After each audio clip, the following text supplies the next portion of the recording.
में कोरोना का कहर, पेरिस सहित कई इलाकों में आंशिक लॉकडाउन की घोषणा। फ्रांस के प्रधानमंत्री जीन कास्टेक्स ने गुरुवार को पेरिस और उत्तरी क्षेत्र सहित कोविड-19 महामारी से सबसे अधिक प्रभावित देश के 16 प्रांतों के लिए नए उपायों की घोषणा की है। फ्रांस के प्रधानमंत्री जीन कास्टेक्स ने गुरुवार को पेरिस और उत्तरी क्षेत्र सहित कोविड-19 महामारी से सबसे अधिक प्रभावित देश के 16 प्रांतों के लिए नए उपायों की घोषणा की है। सिन्हुआ समाचार एजेंसी की रिपोर्ट के मुताबिक कास्टेक्स ने अपने साप्ताहिक संवाददाता सम्मेलन में कहा, ये नए उपाय शुक्रवार रात 12 बजे से लागू होंगे, जिन्हें 4 हफ्तों तक जारी रखा जाएगा।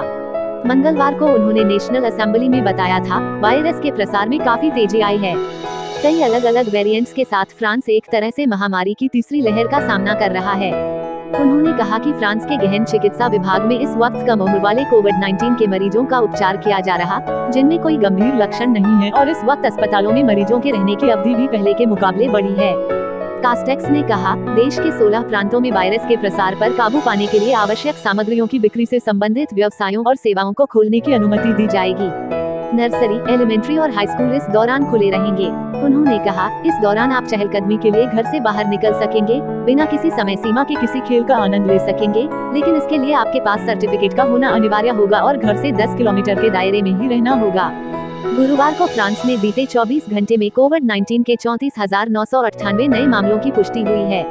सरकार ने HHEC को बंद करने के लिए दी अपनी मंजूरी। सभी कर्मचारियों को दिया जाएगा वीआरएस। सभी स्थायी कर्मचारियों और मैनेजमेंट प्रशिक्षुओं को सार्वजनिक उद्यम विभाग द्वारा तय किए गए नियमों के अनुसार स्वैच्छिक सेवानिवृत्ति योजना वीआरएस का लाभ उठाने का अवसर प्रदान किया जाएगा। प्रधानमंत्री नरेंद्र मोदी, प्राइम मिनिस्टर नरेंद्र मोदी की अध्यक्षता में मंगलवार को हुई केंद्रीय मंत्रिमंडल की बैठक में handicrafts and handloom export corporation of India limited HHEC को बंद करने के प्रस्ताव को मंजूरी प्रदान की गई। यह कॉर्पोरेशन भारत सरकार के उपक्रम के तहत कपड़ा मंत्रालय के नियंत्रण में कार्य कर रहा था। HHEC में 59 स्थायी कर्मचारी और 6 मैनेजमेंट ट्रेनी हैं, जो अपनी सेवाएं कॉर्पोरेशन को दे रहे हैं। सभी स्थायी कर्मचारियों और मैनेजमेंट प्रशिक्षुओं को सार्वजनिक उद्यम विभाग द्वारा तय किए गए नियमों के अनुसार स्वैच्छिक सेवानिवृत्ति योजना VRS का लाभ उठाने का अवसर प्रदान किया जाएगा। HHEC को बंद करने के इस निर्णय से सरकारी खजाने में बचत होगी। इससे बीमार CPSE पर वेतन भत्तों के खर्च में कमी आएगी। यह एक ऐसा सार्वजनिक उपक्रम है जो परिचालन में नहीं है और इससे कोई आय भी नहीं हो रही है। HHEC वित्त वर्ष 2015-16 से निरंतर घाटे में चल रहा था और यह अपने खर्चों को पूरा करने के लिए पर्याप्त आय भी अर्जित नहीं कर पा रहा था। इसके पुनरुद्धार के लिए बहुत कम गुंजाइश थी, इसलिए सरकार ने इसे बंद करने का निर्णय लिया। डेवलपमेंट फाइनेंस इंस्टीट्यूशन की स्थापना को हरी झंडी। केंद्रीय मंत्रिमंडल ने मंगलवार को डेवलपमेंट फाइनेंस इंस्टीट्यूशन DFI की स्थापना के लिए एक बिल को अपनी मंजूरी प्रदान की है। इंफ्रास्ट्रक्चर सेक्टर में निवेश के लिए इसकी मदद से वित्त उपलब्ध कराया जाएगा। वित्त मंत्री निर्मला सीतारमण ने अपने बजट में भाषण में इस इंस्टीट्यूशन के लिए 20,000 करोड़ रुपए देने का प्रावधान किया था। केंद्रीय मंत्रिमंडल ने बुनियादी ढांचा क्षेत्र की परियोजनाओं को दीर्घकालिक कर्ज देने वाला एक नया विकास वित्त संस्थान गठित करने संबंधी विधेयक के मसौदे को मंगलवार को मंजूरी दी। वित्त मंत्री निर्मला सीतारमण ने 1 फरवरी को पेश 2021-22 के बजट में विकास वित्त संस्थान DFI गठित करने का प्रस्ताव किया था। प्रस्तावित विधेयक इसी घोषणा को अमल में लाने के लिए है। सरकार ने इस नए संस्थान के लिए 20,000 करोड़ रुपए की पूंजी का प्रस्ताव किया है। मंत्रिमंडल की बैठक के बाद फैसले की जानकारी देते हुए सीतारमण ने कहा कि मंत्रिमंडल ने DFI के गठन के लिए विधेयक को मंजूरी दे दी है। इससे दीर्घकालीन कर्ज की उपलब्धता बढ़ाने में मदद मिलेगी। उन्होंने कहा कि प्रस्तावित DFI में 50% निदेशक गैर सरकारी होंगे। दिल्ली में रात का कर्फ्यू लगाने पर पूछा सवाल, हाई कोर्ट ने जरूरी कदम उठाने को कहा। स्टेटस रिपोर्ट में उचित जानकारी नहीं देने पर हाई कोर्ट ने तगड़ी फटकार लगाई थी। कोर्ट ने कहा कि कुछ हिस्सों या अन्य उपायों को अपनाने की आवश्यकता है। दिल्ली हाई कोर्ट ने लगातार बढ़ रहे कोरोना मामले को लेकर चिंता व्यक्त की है। उसका कहना है कि अब दिल्ली सरकार के लिए यह जरूरी हो गया है कि यहां पर रात का कर्फ्यू लगाया जाए। इसके कुछ हिस्सों या अन्य उपायों को अपनाने की आवश्यकता है। दिल्ली सरकार से हाई कोर्ट इस पहलू पर बिना समय गंवाए लागू करने का आग्रह करता है। कोरोना मामले को लेकर दिल्ली हाई कोर्ट ने दिल्ली सरकार से इससे निपटने के उपाय के बारे में पूछा था। इस मामले में दिल्ली सरकार ने दिल्ली हाई कोर्ट को बताया है कि कोरोना महामारी के मद्देनजर किसी भी प्रकार के कर्फ्यू को लागू करने पर अभी कोई फैसला नहीं लिया गया है, लेकिन इस पर कोरोना संक्रमण के आधार पर फैसला लिया जा सकता है। सुनवाई के दौरान हाई कोर्ट ने दिल्ली सरकार को स्टेटस रिपोर्ट में उचित जानकारी नहीं देने पर तगड़ी फटकार लगाई थी। हाई कोर्ट ने स्टेटस रिपोर्ट मांगी है। अगली सुनवाई 3 दिसंबर को होगी। बीते 24 घंटों में 4,998 कोरोना पॉजिटिव मामले, 89 लोगों की मौत। यहां पर कुल मामले 5,61,742 हो चुके हैं। मरने वालों की संख्या 8,998 तक पहुंच चुकी है। दिल्ली के स्वास्थ्य विभाग के अनुसार बीते 24 घंटे में 4,998 नए कोविड-19 मामले सामने आए हैं। वहीं एक दिन में 89 लोगों की मौत हो चुकी है। यहां पर कुल मामले 5,61,742 हो चुके हैं। यहां पर कुल मृत्यु 8,998 तक पहुंच चुकी है। वहीं सक्रिय मामले 36,578 तक पहुंच चुके हैं। आंकड़े खतरनाक। High court. दिल्ली के 33 प्राइवेट अस्पतालों में 80% आईसीयू बेड कोरोना मरीजों के लिए रिजर्व रखने का आदेश दिया गया है। राज्य सरकार के फैसले को चुनौती देने वाली एक याचिका पर सुनवाई पर हाई कोर्ट ने कहा कि दिल्ली में आंकड़े बेहद खतरनाक स्तर पर है। जस्टिस नवीन चावला ने आगे की सुनवाई के लिए मामले को 9 दिसंबर के लिए सूचीबद्ध कर लिया है। उन्होंने कहा, हमें पता है, फिलहाल आंकड़े खतरनाक हैं। सरकारी डेटा के अनुसार दिल्ली में लगातार मौत का आंकड़ा 100 को छू रहा है। कोरोना का सबसे ज्यादा प्रभाव दिल्ली में। वैक्सीन आने तक स्कूल बंद रहेंगे। गुरुवार को कोरोना के 44,489 नए मामले रिपोर्ट किए गए। 524 संक्रमितों की मौत हुई है। सबसे ज्यादा दिल्ली में वायरस का प्रभाव है।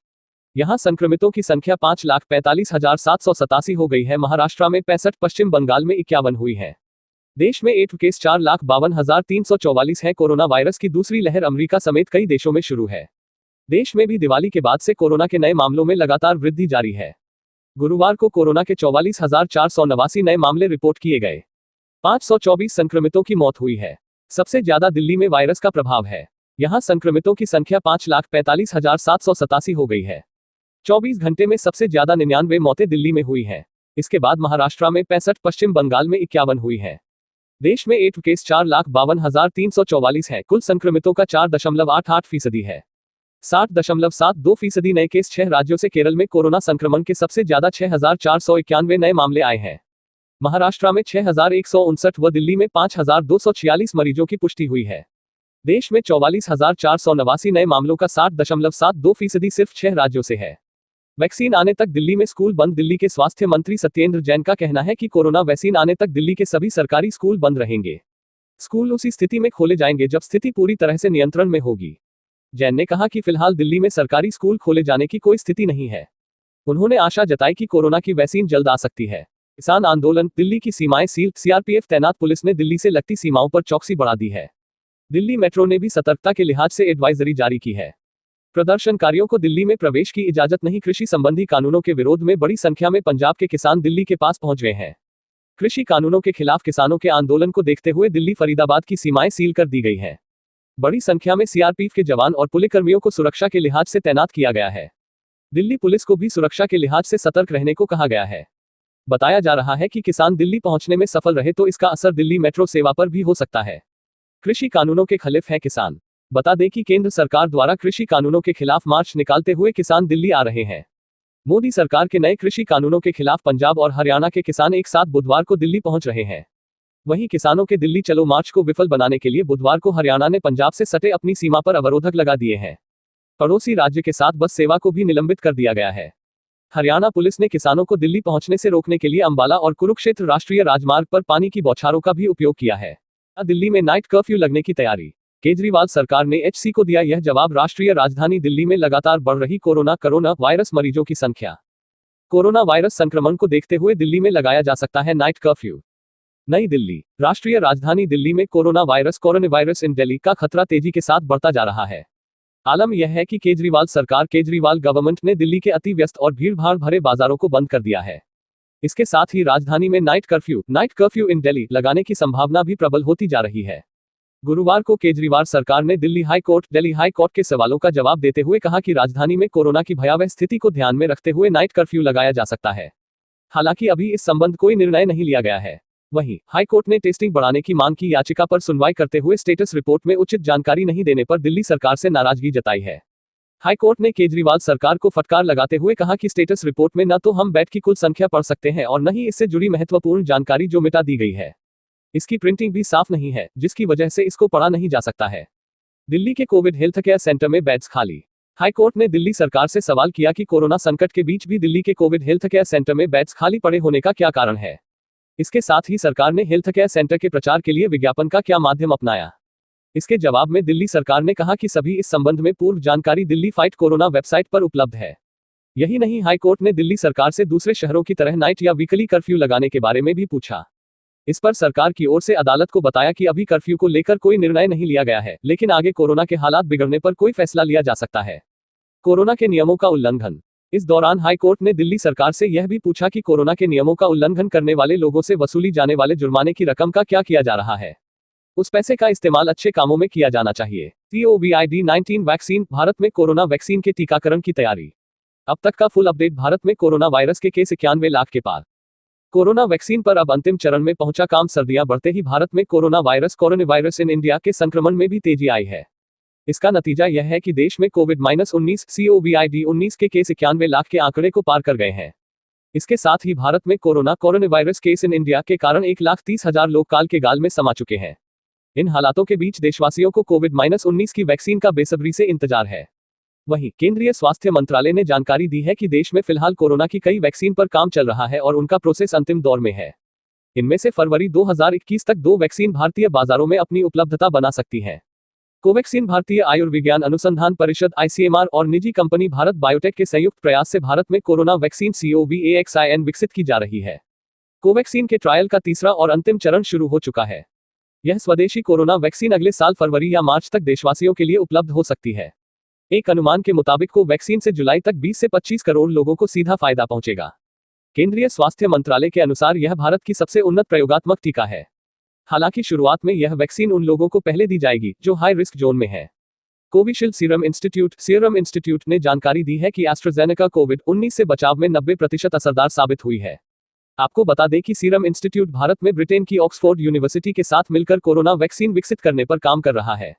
ऑक्सफोर्ड एस्ट्राजेनेका की ओर से बताया गया कि यूनाइटेड किंगडम और ब्राजील में जब कोरोना वैक्सीन AZD1222 पर परीक्षण किया गया तो चौंकाने वाले परिणाम सामने आए।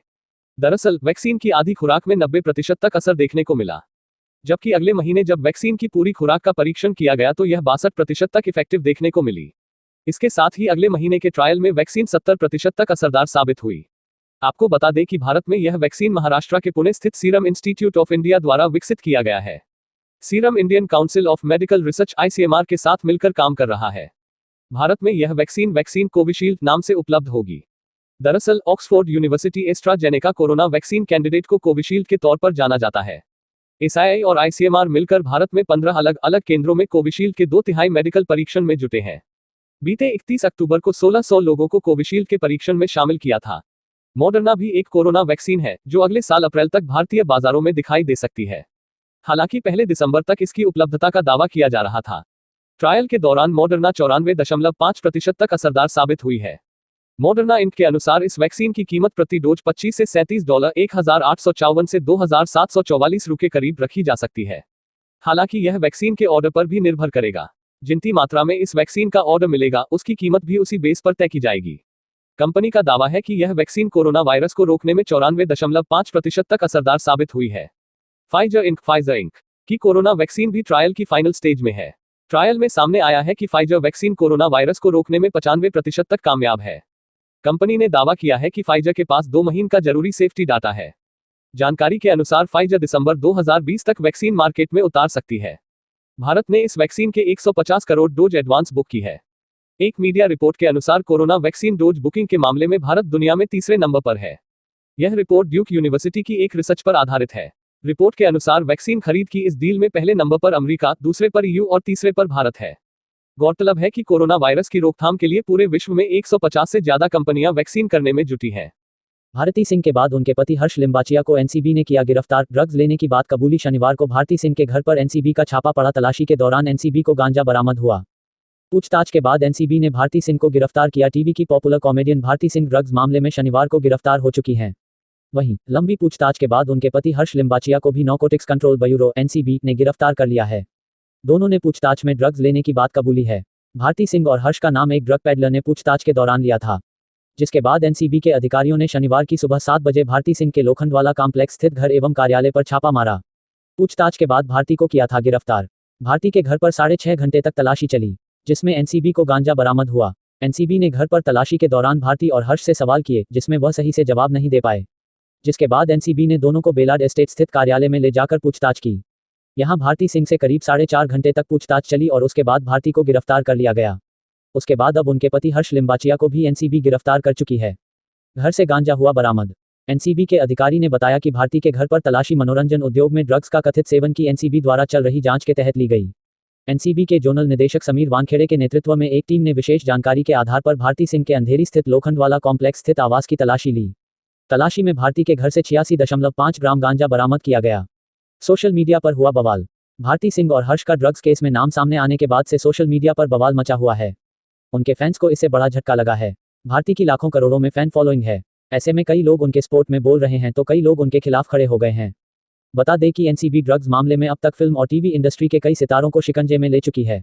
भारती टीवी इंडस्ट्री का अब तक का सबसे बड़ा नाम है। ऐसे में ये कयास लगाए जा रहे हैं कि पूछताछ के दौरान भारती और भी कई नामों का खुलासा कर सकती हैं। अमीर बनने के लिए 14 आईफोन 12 लेकर फरार हुआ डिलीवरी बॉय, फिर किया कुछ ऐसा, जानकर होगा आश्चर्य। 14 आईफोन 12 प्रो मैक्स लेकर हुआ फरार। 2 आईफोन बेच किए अपने लग्जरी शौक पूरे। एप्पल स्टोर ने डिलीवरी बॉय को बैन कर थमाया ब्लैक नोटिस। एप्पल कंपनी के आईफोन यूजर्स के बीच काफी लोकप्रिय हैं। आईफोन की गिनती लग्जरी प्रोडक्ट में होती है और इसे स्टेटस सिंबल भी माना जाता है। कई बार इस तरह की खबरें सामने आई हैं कि लोग आईफोन खरीदने के लिए किसी भी हद को पार कर देते हैं। हाल ही खबर आई थी कि एक व्यक्ति ने आईफोन खरीदने के लिए अपनी किडनी बेच दी।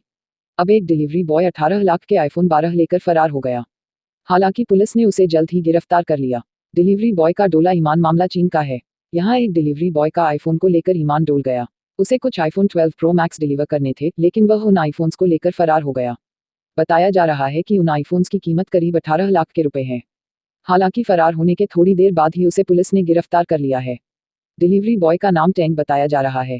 कैंसिल किए सभी ऑर्डर। रिपोर्ट के अनुसार मिचुअन डायनपिंग डिलीवरी की ओर से डिलीवरी बॉय टैंक को 14 आईफोन 12 प्रो मैक्स डिलीवर करने के लिए दिए गए थे। ये सभी ऑर्डर 14 नवंबर को प्लेस किए गए थे। ऑर्डर मिलने के बाद टैंक ने सभी 14 आईफोन 12 प्रो मैक्स के ऑर्डर कैंसिल कर दिए, लेकिन उसने वे आईफोन कंपनी को वापस नहीं किए और उन्हें लेकर फरार हो गया। एक आईफोन से चुकाया दोस्त का कर्ज। रिपोर्ट के मुताबिक टैंक ने एक आईफोन 12 प्रो मैक्स कर्ज चुकाने के लिए अपने दोस्त को दे दिया। वहीं एक बॉक्स को खुद ओपन कर लिया। इसके अलावा टैंक ने 9,500 चीनी युआन यानी करीब 1,07,222 रुपये और 7,000 चीनी युआन यानी करीब 79,032 रुपये में बेच दिए BMW कार की सवारी की। इसके बाद उसने बेचे गए आईफोन के पैसे से एक BMW कार किराए पर ली और सैर करने निकल गया। इस कार का किराया प्रतिदिन 600 चीनी युआन यानी करीब 6,772 रुपये चुकाया। साथ ही उसने बचे हुए पैसों में से खुद के लिए महंगे कपड़े भी खरीदे। हालांकि पुलिस ने टैंक को जल्द ही गिरफ्तार कर लिया। वहीं एप्पल स्टोर ने टैंक को बैन कर उसे एक ब्लैक नोटिस भी जारी कर दिया है। खबरी कोरोना संक्रमण में कम से कम 60% प्रभावी साबित होगी कोवैक्सीन, ऐसे करेगी काम। देश में जारी कोरोना संक्रमण के बीच एक अच्छी खबर सामने आई है। कोरोना वैक्सीन विकसित करने की दिशा में भारत को मिली सफलता। देश में जारी कोरोना संक्रमण कोरोना वायरस के बीच एक अच्छी खबर सामने आई है। कोरोना वैक्सीन विकसित करने की दिशा में भारत को बड़ी सफलता लगी है। भारतीय कंपनी बायोटेक भारत बायोटेक ने रविवार को जानकारी देते हुए बताया कि भारत की पहली स्वदेशी कोरोना वैक्सीन का प्रभाव कम से कम 60% होगा। आपको बता दें कि भारत बायोटेक और भारतीय चिकित्सा अनुसंधान परिषद ICMR मिलकर एक कोवैक्सीन नाम की एक कोरोना वैक्सीन विकसित कर रहे हैं। इस वैक्सीन के ट्रायल के 2 चरण पूरे हो चुके हैं, जबकि तीसरा चरण भी जल्द ही कंप्लीट कर लिया जाएगा।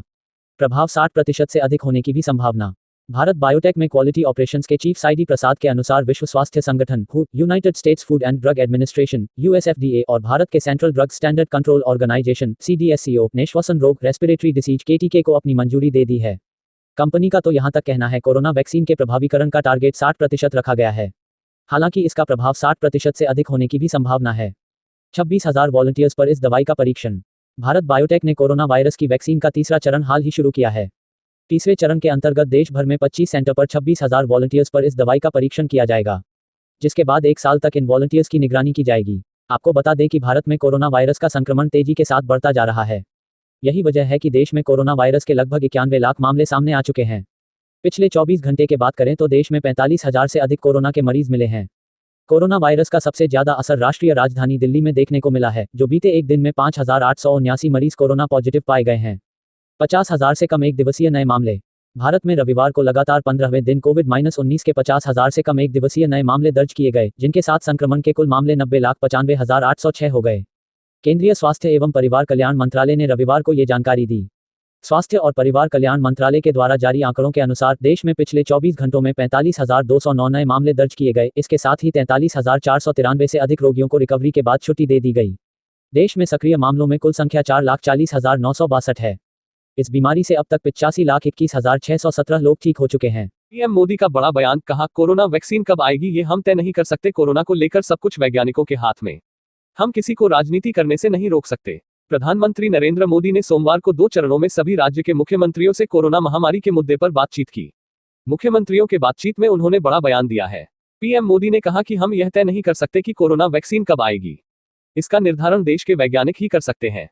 कोविड-19 वैक्सीन को लेकर सब कुछ वैज्ञानिकों के हाथ में है।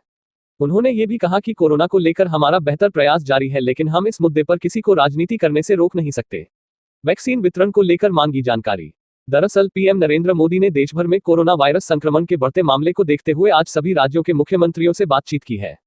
बातचीत के दौरान कोरोना वैक्सीन के वितरण, प्रबंधन और कोरोना संक्रमण नियंत्रण पर चर्चा की। उन्होंने राज्य में मुख्यमंत्रियों से वैक्सीन वितरण को लेकर अपनी योजना के बारे में जानकारी देने को भी कहा है। फिलहाल पीएम ने मुख्यमंत्रियों से प्रभावी कदम उठाने और लोगों से सावधानी बरतने पर जोर दिया है। गृह मंत्रालय ने कोरोना के खिलाफ जारी की नई गाइडलाइंस, राज्यों को नाइट कर्फ्यू लगाने की छूट। Home ministry new guidelines against corona. केंद्रीय गृह मंत्रालय ने कोरोना के बढ़ते मामलों को देखते हुए बुधवार नई गाइडलाइंस जारी किए हैं। गृह मंत्रालय ने कोरोना संक्रमण के निगरानी, नियंत्रण और सावधानी के लिए दिशा निर्देश जारी किए हैं। यह दिशा निर्देश 1 दिसंबर से प्रभावी होंगे और 31 दिसंबर तक लागू रह। कोरोना महामारी, कोरोना एपिडेमिक से पूरी दुनिया जूझ रही है और लगातार कोरोना के मामले तेजी से बढ़ते जा रहे हैं। भारत में भी कोरोना संक्रमण तेजी से बढ़ रहा है। राजधानी दिल्ली व कुछ अन्य शहरों में कोरोना संक्रमण बेकाबू होता जा रहा है। अकेले दिल्ली में हर दिन औसतन 7,000 से अधिक नए मामले सामने आ रहे हैं। लिहाजा केंद्र व राज्य सरकारों ने मिलकर इस महामारी से निपटने के लिए कई कदम उठाए हैं। अब केंद्रीय गृह मंत्रालय ने कोरोना के बढ़ते मामलों को देखते हुए बुधवार नई guidelines, ministry of home affairs guidelines, जारी किए हैं। गृह मंत्रालय ने कोरोना संक्रमण के निगरानी, नियंत्रण और सावधानी के लिए दिशा निर्देश जारी किए हैं। यह दिशा निर्देश 1 दिसंबर से प्रभावी होंगे और 31 दिसंबर तक लागू रहेंगे। नई गाइडलाइंस में गृह मंत्रालय ने सभी राज्यों और केंद्र शासित प्रदेशों को कोरोना के खिलाफ सख्ती से निपटने के निर्देश दिए हैं। सरकार ने कोरोना संक्रमण के रोकथाम के उपाय, विभिन्न गतिविधियों पर सौंप और भीड़ को नियंत्रित करने के लिए अनिवार्य उपाय करने के भी निर्देश दिए हैं। राज्यों को मिली नाइट कर्फ्यू लगाने की छूट। गृह मंत्रालय ने नई गाइडलाइंस में कंटेनमेंट जोन पर खास ध्यान देते हुए ज्यादा सख्ती दिखाई है। सरकार ने इस जोन में सिर्फ आवश्यक गतिविधियों की ही अनुमति दी है। इन क्षेत्रों में पूरे दिसंबर तक सख्ती रहेगी। स्थानीय जिला पुलिस और नगरपालिका अधिकारियों को यह जिम्मेदारी दी गई है कि कड़ाई के साथ नियमों का पालन कराएं। यह भी कहा गया है कि कोरोना के खिलाफ इस लड़ाई में राज्य और केंद्र शासित प्रदेश सरकार से संबंधित अधिकारियों की जवाबदेही सुनिश्चित करेंगे। इसके अलावा गृह मंत्रालय ने राज्यों और केंद्र शासित प्रदेशों को थोड़ी सी सहूलियत देते हुए कहा है कि वे कोरोना की स्थिति को देखते हुए अपने आकलन के आधार पर केवल निश्चित क्षेत्रों में नाइट कर्फ्यू जैसी पाबंदियां लगा सकते हैं। इंटरस्टेट और इंट्रास्टेट मूवमेंट पर पाबंदी नहीं। सरकार ने नई दिशा निर्देश में कहा है कि सर्विलांस टीम घर घर जाकर निगरानी करेगी। मंत्रालय ने 65 वर्ष से अधिक आयु के व्यक्तियों, गर्भवती महिलाओं और 10 वर्ष से कम उम्र के बच्चों को घर में ही रहने की सलाह दी है। इसके अलावा नई गाइडलाइंस में इंटरस्टेट और इंट्रास्टेट मूवमेंट पर कोई पाबंदी नहीं लगाई गई है। गाइडलाइंस के तहत किसी भी तरह के कार्यक्रम, चाहे वे धार्मिक हों, सामाजिक हों, खेल से हों आदि सभी तरह के कार्यक्रमों में 200 से ज्यादा लोग शामिल नहीं हो सकते हैं। हालांकि राज्य सरकार अपने आकलन के आधार पर इस संख्या को 100 या उससे कम भी कर सकते हैं। स्विमिंग पूल्स, सिनेमा हॉल पर पाबंदियां जारी। नई गाइडलाइंस के तहत कई चीजों पर पाबंदियां जारी रहेगी, जिसमें सिनेमा हॉल, स्विमिंग पूल्स आदि शामिल है। हालांकि सिनेमा हॉल 50% दर्शक क्षमता के साथ चलेंगे और सिर्फ ट्रेनिंग के लिए स्विमिंग पूल्स का इस्तेमाल किया जा सकेगा। इसके अलावा स्वास्थ्य और परिवार कल्याण मंत्रालय भीड़ भाड़ वाली जगह, बाजार, साप्ताहिक बाजार और सार्वजनिक परिवहन में सोशल डिस्टेंसिंग के लिए एक सौंप जारी करेगा, जिसे राज्यों और केंद्र शासित प्रदेशों द्वारा सख्ती से लागू किया जाएगा। दिल्ली एनसीआर से उत्तराखंड आने वालों की होगी कोरोना टेस्ट, पॉजिटिव को नहीं मिलेगा प्रवेश। दिल्ली में कोरोना संक्रमण में आई तेजी का असर अब अन्य राज्यों में भी दिख रहा। अब अन्य राज्य दिल्ली से आने वाले लोगों के कोरोना टेस्ट को कर रहे अनिवार्य। राष्ट्रीय राजधानी दिल्ली में कोरोना संक्रमण, कोरोना वायरस इन दिल्ली में आई तेजी का असर अब अन्य राज्यों में भी दिखाई देना लगा है। यही वजह है कि अब अन्य राज्य दिल्ली से आने वाले लोगों के corona test, corona virus test को अनिवार्य कर रहे हैं। इस क्रम में उत्तराखंड सरकार, गवर्नमेंट ऑफ उत्तराखंड ने दिल्ली या राष्ट्रीय राजधानी क्षेत्र से आने वाले लोगों का कोरोना टेस्ट कराने का फैसला किया है। इस दौरान अगर कोई कोरोना पॉजिटिव पाया जाता है तो उसको राज्य में प्रवेश नहीं करने दिया जाएगा। उत्तराखंड में लॉकडाउन लगाने से इनकार। उत्तराखंड सरकार के अनुसार दिल्ली एनसीआर से आने वाले लोगों के लिए देहरादून एयरपोर्ट, आईएसबीटी और रेलवे स्टेशन पर कोरोना टेस्ट कराने की। कोरोना का सबसे ज्यादा प्रभाव दिल्ली में, वैक्सीन आने तक स्कूल बंद रहेंगे। गुरुवार को कोरोना के 44,489 नए मामले रिपोर्ट किए गए। 524 संक्रमितों की मौत हुई है। सबसे ज्यादा दिल्ली में वायरस का प्रभाव है। यहां संक्रमितों की संख्या 5,45,787 हो गई है। महाराष्ट्र में 65, पश्चिम बंगाल में 51 हुई है। देश में एक्टिव केस 4,52,344 है। कोरोना वायरस की दूसरी लहर अमेरिका समेत कई देशों में शुरू है। देश में भी दिवाली के बाद से कोरोना के नए मामलों में लगातार वृद्धि जारी है। गुरुवार को कोरोना के 44,489 नए मामले रिपोर्ट किए गए। 524 संक्रमितों की मौत हुई है। सबसे ज्यादा दिल्ली में वायरस का प्रभाव है। यहां संक्रमितों की संख्या 5,45,787 हो गई है। 24 घंटे में सबसे ज्यादा 99 मौतें दिल्ली में हुई हैं। इसके बाद महाराष्ट्र में 65, पश्चिम बंगाल में 51 हुई है।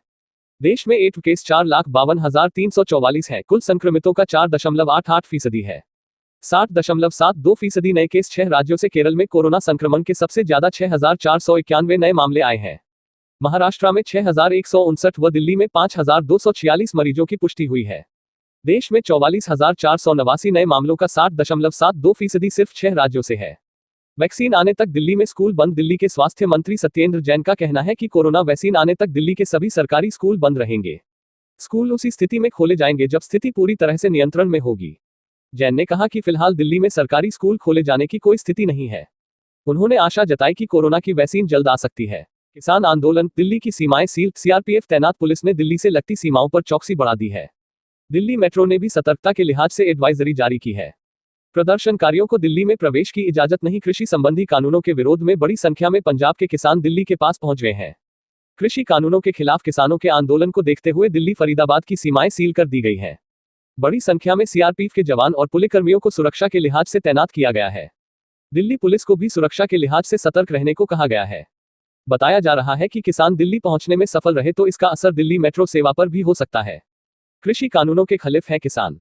बता दें कि केंद्र सरकार द्वारा कृषि कानूनों के खिलाफ मार्च निकालते हुए किसान दिल्ली आ रहे हैं। मोदी सरकार के नए कृषि कानूनों के खिलाफ पंजाब और हरियाणा के किसान एक साथ बुधवार को दिल्ली पहुंच रहे हैं। वहीं किसानों के दिल्ली चलो मार्च को विफल बनाने के लिए बुधवार को हरियाणा ने पंजाब से सटे अपनी सीमा पर अवरोधक लगा दिए हैं। पड़ोसी राज्य के साथ बस सेवा को भी निलंबित कर दिया गया है। हरियाणा पुलिस ने किसानों को दिल्ली पहुंचने से रोकने के लिए अंबाला और कुरुक्षेत्र राष्ट्रीय राजमार्ग पर पानी की बौछारों का भी उपयोग किया है। क्या दिल्ली में नाइट कर्फ्यू लगने की तैयारी? केजरीवाल सरकार ने एचसी को दिया यह जवाब। राष्ट्रीय राजधानी दिल्ली में लगातार बढ़ रही कोरोना वायरस मरीजों की संख्या। कोरोना वायरस संक्रमण को देखते हुए दिल्ली में लगाया जा सकता है नाइट कर्फ्यू। नई दिल्ली। राष्ट्रीय राजधानी दिल्ली में कोरोना वायरस इन दिल्ली का खतरा तेजी के साथ बढ़ता जा रहा है। आलम यह है कि केजरीवाल गवर्नमेंट ने दिल्ली के अति व्यस्त और भीड़भाड़ भरे बाजारों को बंद कर दिया है। इसके साथ ही राजधानी में नाइट कर्फ्यू इन दिल्ली लगाने की संभावना भी प्रबल होती जा रही है। गुरुवार को केजरीवाल सरकार ने दिल्ली हाई कोर्ट के सवालों का जवाब देते हुए कहा कि राजधानी में कोरोना की भयावह स्थिति को ध्यान में रखते हुए नाइट कर्फ्यू लगाया जा सकता है। हालांकि अभी इस संबंध कोई निर्णय नहीं लिया गया है। वहीं हाई कोर्ट ने टेस्टिंग बढ़ाने की मांग की याचिका पर सुनवाई करते हुए स्टेटस रिपोर्ट में उचित जानकारी नहीं देने पर दिल्ली सरकार से नाराजगी जताई है। हाई कोर्ट ने केजरीवाल सरकार को फटकार लगाते हुए कहा कि स्टेटस रिपोर्ट में न तो हम बेड की कुल संख्या पढ़ सकते हैं और न ही इससे जुड़ी महत्वपूर्ण जानकारी जो मिटा दी गई है। इसकी प्रिंटिंग भी साफ नहीं है, जिसकी वजह से इसको पढ़ा नहीं जा सकता है। दिल्ली के कोविड हेल्थ केयर सेंटर में बेड्स खाली। हाई कोर्ट ने दिल्ली सरकार से सवाल किया कि कोरोना संकट के बीच भी दिल्ली के कोविड हेल्थ केयर सेंटर में बेड्स खाली पड़े होने का क्या कारण है। इसके साथ ही सरकार ने हेल्थ केयर सेंटर के प्रचार के लिए विज्ञापन का क्या माध्यम अपनाया। इसके जवाब में दिल्ली सरकार ने कहा कि सभी इस संबंध में पूर्व जानकारी दिल्ली फाइट कोरोना वेबसाइट पर उपलब्ध है। यही नहीं, हाई कोर्ट ने दिल्ली सरकार से दूसरे शहरों की तरह नाइट या वीकली कर्फ्यू लगाने के बारे में भी पूछा। इस पर सरकार की ओर से अदालत को बताया कि अभी कर्फ्यू को लेकर कोई निर्णय नहीं लिया गया है, लेकिन आगे कोरोना के हालात बिगड़ने पर कोई फैसला लिया जा सकता है। कोरोना के नियमों का उल्लंघन। इस दौरान हाई कोर्ट ने दिल्ली सरकार से यह भी पूछा कि कोरोना के नियमों का उल्लंघन करने वाले लोगों से वसूली जाने वाले जुर्माने की रकम का क्या किया जा रहा है। उस पैसे का इस्तेमाल अच्छे कामों में किया जाना चाहिए। COVID-19 vaccine. भारत में कोरोना वैक्सीन के टीकाकरण की तैयारी। अब तक का फुल अपडेट। भारत में कोरोना वायरस के केस 91 लाख के पार। कोरोना वैक्सीन पर अब अंतिम चरण में पहुंचा काम। सर्दियां बढ़ते ही भारत में कोरोना वायरस इन इंडिया के संक्रमण में भी तेजी आई है। इसका नतीजा यह है कि देश में COVID-19 के केस 91 लाख के आंकड़े को पार कर गए हैं। इसके साथ ही भारत में corona virus case in India के कारण 1,30,000 लोग काल के गाल में समा चुके हैं। इन हालातों के बीच देशवासियों को COVID-19 की वैक्सीन का बेसब्री से इंतजार है।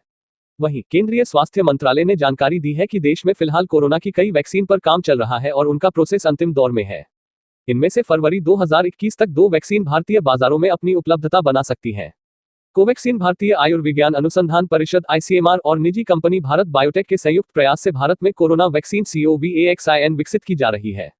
कोवैक्सीन के ट्रायल का तीसरा और अंतिम चरण शुरू हो चुका है।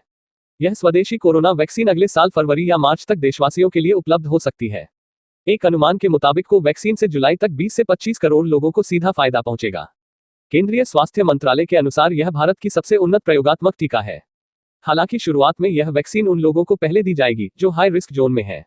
कोविशील्ड सीरम इंस्टीट्यूट ने जानकारी दी है कि एस्ट्राजेनेका कोविड-19 से बचाव में 90% असरदार साबित हुई है। आपको बता दें कि सीरम इंस्टीट्यूट भारत में ब्रिटेन की ऑक्सफोर्ड यूनिवर्सिटी के साथ मिलकर कोरोना वैक्सीन विकसित करने पर काम कर रहा है। ऑक्सफोर्ड एस्ट्राजेनेका की ओर से बताया गया कि यूनाइटेड किंगडम और ब्राजील में जब कोरोना वैक्सीन AZD1222 पर परीक्षण किया गया तो चौंकाने वाले परिणाम सामने आए। दरअसल वैक्सीन की आधी खुराक में 90% तक असर देखने को मिला, जबकि अगले महीने जब वैक्सीन की पूरी खुराक का परीक्षण किया गया तो यह 62% तक इफेक्टिव देखने को मिली। इसके साथ ही अगले महीने के ट्रायल में वैक्सीन 70% तक असरदार साबित हुई। आपको बता दें कि भारत में यह वैक्सीन महाराष्ट्र के पुणे स्थित सीरम इंस्टीट्यूट ऑफ इंडिया द्वारा विकसित किया गया है। Serum Indian council of medical research ICMR के साथ मिलकर काम कर रहा है। भारत में यह वैक्सीन कोविशील्ड नाम से उपलब्ध होगी। दरअसल Oxford university AstraZeneca corona vaccine candidate को कोविशील्ड के तौर पर जाना जाता है। SII और ICMR मिलकर भारत में 15 अलग अलग केंद्रों में कोविशील्ड के 2/3 मेडिकल परीक्षण में जुटे हैं। बीते 31 अक्टूबर को 1600 लोगों को कोविशील्ड के परीक्षण में शामिल किया था। मॉडर्ना भी एक कोरोना वैक्सीन है जो अगले साल अप्रैल तक भारतीय बाजारों में दिखाई दे सकती है। हालांकि पहले दिसंबर तक इसकी उपलब्धता का दावा किया जा रहा था। ट्रायल के दौरान मॉडर्ना 94.5% तक असरदार साबित हुई है। मॉडर्ना इंक के अनुसार इस वैक्सीन की कीमत प्रति डोज $25 से $37 1854 से $2744 के करीब रखी जा सकती है। हालांकि यह वैक्सीन के ऑर्डर पर भी निर्भर करेगा। जितनी मात्रा में इस वैक्सीन का ऑर्डर मिलेगा उसकी कीमत भी उसी बेस पर तय की जाएगी। कंपनी का दावा है कि यह वैक्सीन कोरोना वायरस को रोकने में 94.5% तक असरदार साबित हुई है। फाइजर इंक की कोरोना वैक्सीन भी ट्रायल की फाइनल स्टेज में है। ट्रायल में सामने आया है कि फाइजर वैक्सीन कोरोना वायरस को रोकने में 95% तक कामयाब है। कंपनी ने दावा किया है कि फाइजर के पास 2 महीने का जरूरी सेफ्टी डाटा है। जानकारी के अनुसार फाइजर दिसंबर 2020 तक वैक्सीन मार्केट में उतार सकती है। भारत ने इस वैक्सीन के 150 करोड़ डोज एडवांस बुक की है। एक मीडिया रिपोर्ट के अनुसार कोरोना वैक्सीन डोज बुकिंग के मामले में भारत दुनिया में तीसरे नंबर पर है। यह रिपोर्ट ड्यूक यूनिवर्सिटी की एक रिसर्च पर आधारित है। रिपोर्ट के अनुसार वैक्सीन खरीद की इस डील में पहले नंबर पर अमेरिका, दूसरे पर EU और तीसरे पर भारत है। गौरतलब है कि कोरोना वायरस की रोकथाम के लिए पूरे विश्व में 150 से ज्यादा कंपनियां वैक्सीन करने में जुटी हैं। भारती सिंह के बाद उनके पति हर्ष लिम्बाचिया को NCB ने किया गिरफ्तार, ड्रग्स लेने की बात कबूली। शनिवार को भारती सिंह के घर पर NCB का छापा पड़ा। तलाशी के दौरान NCB को गांजा बरामद हुआ। पूछताछ के बाद NCB ने भारती सिंह को गिरफ्तार किया। टीवी की popular comedian Bharti Singh drugs मामले में शनिवार को गिरफ्तार हो चुकी हैं। वहीं लंबी पूछताछ के बाद उनके पति हर्ष लिम्बाचिया को भी नारकोटिक्स कंट्रोल ब्यूरो NCB ने गिरफ्तार कर लिया है। दोनों ने पूछताछ में ड्रग्स लेने की बात कबूली है। भारती सिंह और हर्ष का नाम एक ड्रग पैडलर ने पूछताछ के दौरान लिया था, जिसके बाद NCB के अधिकारियों ने शनिवार की सुबह 7 बजे भारती सिंह के लोखंडवाला कॉम्प्लेक्स स्थित घर एवं कार्यालय पर छापा मारा। पूछताछ के बाद भारती को किया था गिरफ्तार। भारती के घर पर 6.5 घंटे तक तलाशी चली, जिसमें NCB को गांजा बरामद हुआ। NCB ने घर पर तलाशी के दौरान भारती और हर्ष से सवाल किए, जिसमें वह सही से जवाब नहीं दे पाए, जिसके बाद NCB ने दोनों को बेलाड एस्टेट स्थित कार्यालय में ले जाकर पूछताछ की। यहां भारती सिंह से करीब 4.5 घंटे तक पूछताछ चली और उसके बाद भारती को गिरफ्तार कर लिया गया। उसके बाद अब उनके पति हर्ष लिम्बाचिया को भी NCB गिरफ्तार कर चुकी है। घर से गांजा हुआ बरामद। NCB के अधिकारी ने बताया कि भारती के घर पर तलाशी मनोरंजन उद्योग में ड्रग्स का कथित सेवन की NCB द्वारा चल रही जांच के तहत ली गई। NCB के जोनल निदेशक समीर वानखेड़े के नेतृत्व में एक टीम ने विशेष जानकारी के आधार पर भारती सिंह के अंधेरी स्थित लोखंडवाला कॉम्प्लेक्स स्थित आवास की तलाशी ली। तलाशी में भारती के घर से 86.5 ग्राम गांजा बरामद किया गया। सोशल मीडिया पर हुआ बवाल। भारती सिंह और हर्ष का ड्रग्स केस में नाम सामने आने के बाद से सोशल मीडिया पर बवाल मचा हुआ है। उनके फैंस को इससे बड़ा झटका लगा है। भारती की लाखों करोड़ों में फैन फॉलोइंग है। ऐसे में कई लोग उनके सपोर्ट में बोल रहे हैं तो कई लोग उनके खिलाफ खड़े हो गए हैं। बता दें कि NCB ड्रग्स मामले में अब तक फिल्म और टीवी इंडस्ट्री के कई सितारों को शिकंजे में ले चुकी है। भारती टीवी इंडस्ट्री का अब तक का सबसे बड़ा नाम है। ऐसे में ये कयास लगाए जा रहे हैं कि पूछताछ के दौरान भारती और भी कई नामों का खुलासा कर सकती हैं। अमीर बनने के लिए 14 iPhone 12 लेकर फरार हुआ डिलीवरी बॉय, फिर किया कुछ ऐसा, जानकर होगा आश्चर्य। 14 iPhone 12 Pro Max लेकर हुआ फरार। 2 iPhone बेच किए अपने लग्जरी शौक पूरे। एप्पल स्टोर ने डिलीवरी बॉय को बैन कर थमाया ब्लैक नोटिस। एप्पल कंपनी के आईफोन यूजर्स के बीच काफी लोकप्रिय हैं। आईफोन की गिनती लग्जरी प्रोडक्ट में होती है और इसे स्टेटस सिंबल भी माना जाता है। कई बार इस तरह की खबरें सामने आई हैं कि लोग आईफोन खरीदने के लिए किसी भी हद को पार कर देते हैं। हाल ही खबर आई थी कि एक व्यक्ति ने आईफोन खरीदने के लिए अपनी किडनी बेच दी। अब एक डिलीवरी बॉय 18 लाख के आईफोन 12 लेकर फरार हो गया। हालांकि पुलिस ने उसे जल्द ही गिरफ्तार कर लिया। डिलीवरी बॉय का डोला ईमान। मामला चीन का है। यहाँ एक डिलीवरी बॉय का आईफोन को लेकर ईमान डोल गया। उसे कुछ आईफोन 12 Pro Max डिलीवर करने थे, लेकिन वह उन आईफोन्स को लेकर फरार हो गया। बताया जा रहा है कि उन आईफोन्स की कीमत करीब 18 लाख के रुपए है। हालांकि फरार होने के थोड़ी देर बाद ही उसे पुलिस ने गिरफ्तार कर लिया है। डिलीवरी बॉय का नाम टैंक बताया जा रहा है। कैंसिल किए सभी ऑर्डर। रिपोर्ट के अनुसार मिचुअन डायनपिंग डिलीवरी की ओर से डिलीवरी बॉय टैंक को 14 आईफोन 12 Pro Max डिलीवर करने के लिए दिए गए थे। ये सभी ऑर्डर 14 नवंबर को प्लेस किए गए थे। ऑर्डर मिलने के बाद टैंग ने सभी 14 आईफोन 12 प्रो मैक्स के ऑर्डर कैंसिल कर दिए, लेकिन उसने वे आईफोन कंपनी को वापस नहीं किए और उन्हें लेकर फरार हो गया। एक आईफोन से चुकाया दोस्त का कर्ज। रिपोर्ट के मुताबिक टैंग ने एक आईफोन 12 प्रो मैक्स कर्ज चुकाने के लिए अपने दोस्त को दे दिया, वहीं एक बॉक्स को खुद ओपन कर लिया। इसके अलावा टैंग ने 9,500 चीनी युआन यानी करीब 1,07,222 रुपये और 7,000 चीनी युआन यानी करीब 79,032 रुपये में बेच दिए BMW कार की सवारी की। इसके बाद उसने बेचे गए आईफोन के पैसे से एक BMW कार किराए पर ली और सैर करने निकल गया। इस कार का किराया प्रतिदिन 600 चीनी युआन यानी करीब 6,772 रुपये चुकाया। साथ ही उसने बचे हुए पैसों में से खुद के लिए महंगे कपड़े भी खरीदे। हालांकि पुलिस ने टैंग को जल्द ही गिरफ्तार कर लिया। वहीं एप्पल स्टोर ने टैंग को बैन कर उसे एक ब्लैक नोटिस भी जारी कर दिया है। क्या दिल्ली में नाइट कर्फ्यू लगने की तैयारी? केजरीवाल सरकार ने एचसी को दिया यह जवाब। राष्ट्रीय राजधानी दिल्ली में लगातार बढ़ रही कोरोना वायरस मरीजों की संख्या। कोरोना वायरस संक्रमण को देखते हुए दिल्ली में लगाया जा सकता है नाइट कर्फ्यू। नई दिल्ली। राष्ट्रीय राजधानी दिल्ली में कोरोना वायरस इन दिल्ली का खतरा तेजी के साथ बढ़ता जा रहा है। आलम यह है कि केजरीवाल गवर्नमेंट ने दिल्ली के अति व्यस्त और भीड़भाड़ भरे बाजारों को बंद कर दिया है। इसके साथ ही राजधानी में नाइट कर्फ्यू इन दिल्ली लगाने की संभावना भी प्रबल होती जा रही है। गुरुवार को केजरीवाल सरकार ने दिल्ली हाई कोर्ट के सवालों का जवाब देते हुए कहा कि राजधानी में कोरोना की भयावह स्थिति को ध्यान में रखते हुए नाइट कर्फ्यू लगाया जा सकता है। हालांकि अभी इस संबंध कोई निर्णय नहीं लिया गया है। वहीं हाईकोर्ट ने टेस्टिंग बढ़ाने की मांग की याचिका पर सुनवाई करते हुए स्टेटस रिपोर्ट में उचित जानकारी नहीं देने पर दिल्ली सरकार से नाराजगी जताई है। हाईकोर्ट ने केजरीवाल सरकार को फटकार लगाते हुए कहा कि स्टेटस रिपोर्ट में न तो हम बेड की कुल संख्या पढ़ सकते हैं और न ही इससे जुड़ी महत्वपूर्ण जानकारी जो मिटा दी गई है। इसकी प्रिंटिंग भी साफ नहीं है, जिसकी वजह से इसको पढ़ा नहीं जा सकता है। दिल्ली के कोविड हेल्थ केयर सेंटर में बेड्स खाली। हाईकोर्ट ने दिल्ली सरकार से सवाल किया कि कोरोना संकट के बीच भी दिल्ली के कोविड हेल्थ केयर सेंटर में बेड्स खाली पड़े होने का क्या कारण है। इसके साथ ही सरकार ने हेल्थ केयर सेंटर के प्रचार के लिए विज्ञापन का क्या माध्यम अपनाया। इसके जवाब में दिल्ली सरकार ने कहा कि सभी इस संबंध में पूर्व जानकारी दिल्ली फाइट कोरोना वेबसाइट पर उपलब्ध है। यही नहीं, हाईकोर्ट ने दिल्ली सरकार से दूसरे शहरों की तरह नाइट या वीकली कर्फ्यू लगाने के बारे में भी पूछा। इस पर सरकार की ओर से अदालत को बताया कि अभी कर्फ्यू को लेकर कोई निर्णय नहीं लिया गया है, लेकिन आगे कोरोना के हालात बिगड़ने पर कोई फैसला लिया जा सकता है। कोरोना के नियमों का उल्लंघन। इस दौरान हाईकोर्ट ने दिल्ली सरकार से यह भी पूछा कि कोरोना के नियमों का उल्लंघन करने वाले लोगों से वसूली जाने वाले जुर्माने की रकम का क्या किया जा रहा है। उस पैसे का इस्तेमाल अच्छे कामों में किया जाना चाहिए। COVID-19 vaccine. भारत में कोरोना वैक्सीन के टीकाकरण की तैयारी। अब तक का फुल अपडेट। भारत में कोरोना वायरस के केस 91 लाख के पार। कोरोना वैक्सीन पर अब अंतिम चरण में पहुंचा काम। सर्दियां बढ़ते ही भारत में कोरोना वायरस इन इंडिया के संक्रमण में भी तेजी आई है। इसका नतीजा यह है कि देश में COVID-19 के केस 91 लाख के आंकड़े को पार कर गए हैं। इसके साथ ही भारत में corona virus case in India के कारण 1,30,000 लोग काल के गाल में समा चुके हैं। इन हालातों के बीच देशवासियों को COVID-19 की वैक्सीन का बेसब्री से इंतजार है। वहीं केंद्रीय स्वास्थ्य मंत्रालय ने जानकारी दी है कि देश में फिलहाल कोरोना की कई वैक्सीन पर काम चल रहा है और उनका प्रोसेस अंतिम दौर में है। इनमें से फरवरी 2021 तक 2 वैक्सीन भारतीय बाजारों में अपनी उपलब्धता बना सकती है। कोवैक्सीन भारतीय आयुर्विज्ञान अनुसंधान परिषद ICMR और निजी कंपनी भारत बायोटेक के संयुक्त प्रयास से भारत में कोरोना वैक्सीन COVAXIN विकसित की जा रही है। कोवैक्सीन के ट्रायल का तीसरा और अंतिम चरण शुरू हो चुका है। यह स्वदेशी कोरोना वैक्सीन अगले साल फरवरी या मार्च तक देशवासियों के लिए उपलब्ध हो सकती है।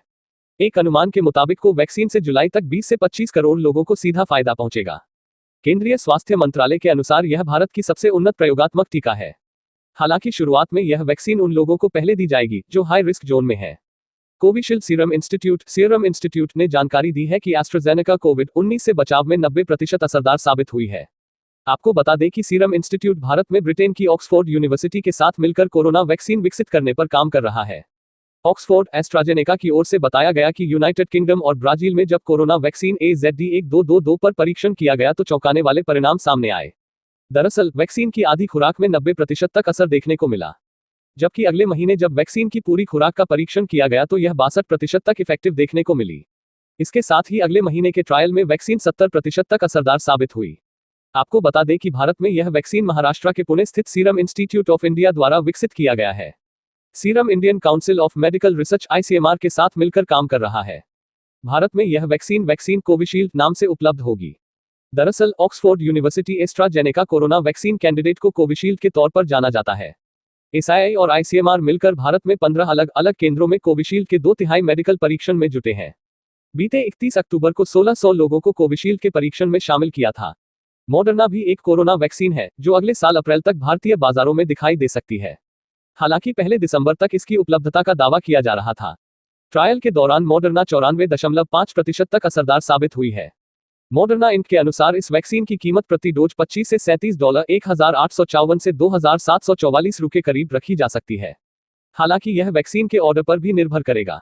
जितनी मात्रा में इस वैक्सीन का ऑर्डर मिलेगा उसकी कीमत भी उसी बेस पर तय की जाएगी।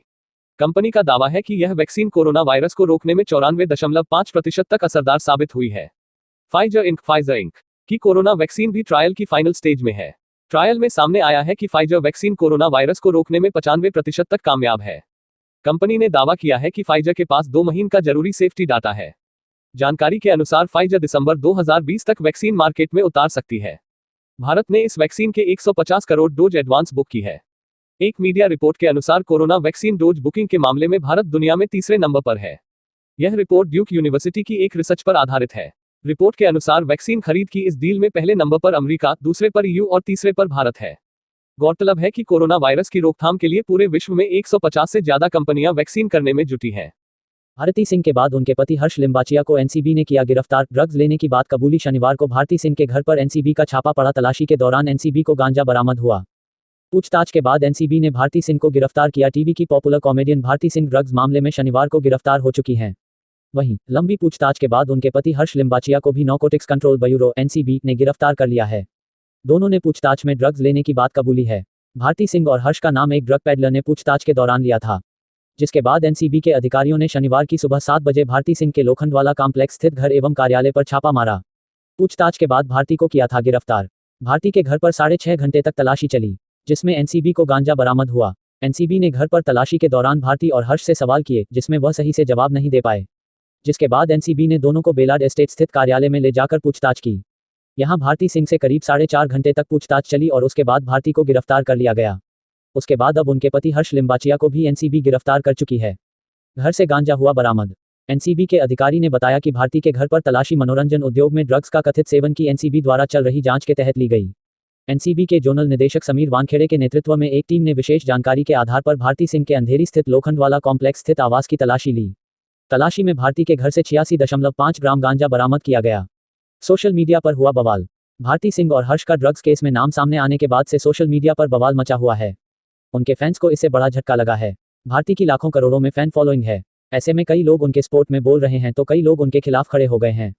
बता दें कि एनसीबी ड्रग्स मामले में अब तक फिल्म और टीवी इंडस्ट्री के कई सितारों को शिकंजे में ले चुकी है। भारती टीवी इंडस्ट्री का अब तक का सबसे बड़ा नाम है। ऐसे में ये कयास लगाए जा रहे हैं कि पूछताछ के दौरान भारती और भी कई नामों का खुलासा कर सकती हैं। वीर बनने के लिए 14 आईफोन 12 लेकर फरार हुआ डिलीवरी बॉय, फिर किया कुछ ऐसा, जानकर होगा आश्चर्य। 14 आईफोन 12 प्रो मैक्स लेकर हुआ फरार। 2 आईफोन बेच किए अपने लग्जरी शौक पूरे।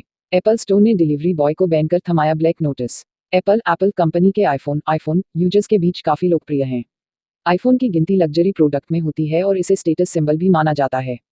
कई बार इस तरह की खबरें सामने आई हैं कि लोग आईफोन खरीदने के लिए किसी भी हद को पार कर देते हैं। हाल ही खबर आई थी कि एक व्यक्ति ने आईफोन खरीदने के लिए अपनी किडनी बेच दी। अब एक डिलीवरी बॉय 18 लाख के आईफोन 12 लेकर फरार हो गया। हालांकि पुलिस ने उसे जल्द ही गिरफ्तार कर लिया।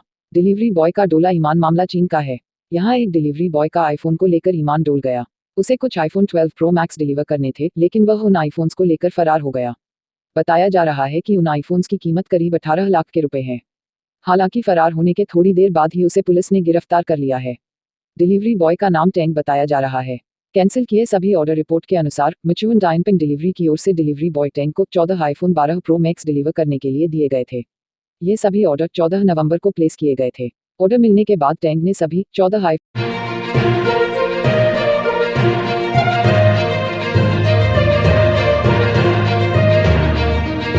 सिर्फ 13 घंटे में दिल्ली से मुंबई। कहां तक पहुंचा दिल्ली मुंबई एक्सप्रेसवे का काम। एक्सप्रेसवे के पूरा होने पर दिल्ली मुंबई के बीच की दूरी 150 किलोमीटर कम हो जाएगी। यात्रा का समय भी 24 घंटे से घटकर 13 घंटे रह जाएगा। दिल्ली मुंबई एक्सप्रेसवे का काम लगातार जारी है।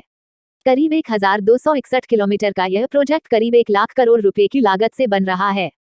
इसमें 497 किलोमीटर के हिस्से पर काम जारी है और जल्द ही 162 किलोमीटर के एक अन्य हिस्से पर भी काम शुरू होने वाला है। इसके लिए टेंडर जारी हो चुका है।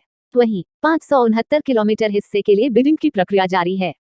8 लेन के इस एक्सप्रेसवे का निर्माण इंजीनियरिंग, प्रोक्यूरमेंट और कंस्ट्रक्शन (EPC) रूट के जरिए किया जा रहा है। इस एक्सप्रेसवे के पूरा होने पर दोनों शहरों के बीच की दूरी 150 किलोमीटर कम हो जाएगी और यात्रा का समय भी 24 घंटे से घटकर 13 घंटे रह जाएगा। दिल्ली मुंबई एक्सप्रेसवे 2023-24 तक बनकर तैयार हो सकता है। यही प्रोजेक्ट इस लिहाज से भी अहम हो गया था कि क्योंकि दिल्ली मुंबई नेशनल कॉरिडोर के साथ स्वर्ण चतुर्भुज का NH-48 पर भारी भीड़ हो गई है। 6 लेन का यह कॉरिडोर देश के रोड नेटवर्क का एक महत्वपूर्ण हिस्सा है। इस पर औसत ट्रैफिक करीब 80,000 पैसेंजर कार यूनिट PCUS है। एक आकलन के अनुसार यह जल्द ही बढ़कर 100,000 PCUS हो जाएगा। जून की अपनी रिपोर्ट में ब्रोकरेज फर्म क्रेडिट स्विस ने कहा था, ऐसा पहली बार हो रहा है जब national highway authority of India (NHAI) इतने बड़े प्रोजेक्ट के लिए ग्रीनफील्ड योजना पर काम कर रहा है। इससे प्रोजेक्ट की लागत कम होगी और निर्माण समय भी कम लगेगा। जमीन अधिग्रहण कम करना पड़ा है और कॉरिडोर के लिए लोगों का पुनर्वास भी कम हुआ है। 5 राज्यों से गुजरेगा एक्सप्रेसवे। सड़क परिवहन एवं राजमार्ग मंत्रालय (MoRTH) ने कहा है कि हरियाणा, राजस्थान, मध्य प्रदेश, गुजरात और महाराष्ट्र से गुजरने वाले दिल्ली मुंबई एक्सप्रेसवे से जयपुर, कोटा, चित्तौड़गढ़, इंदौर, उज्जैन, भोपाल, अहमदाबाद और वडोदरा की कनेक्टिविटी आसान हो जाएगी।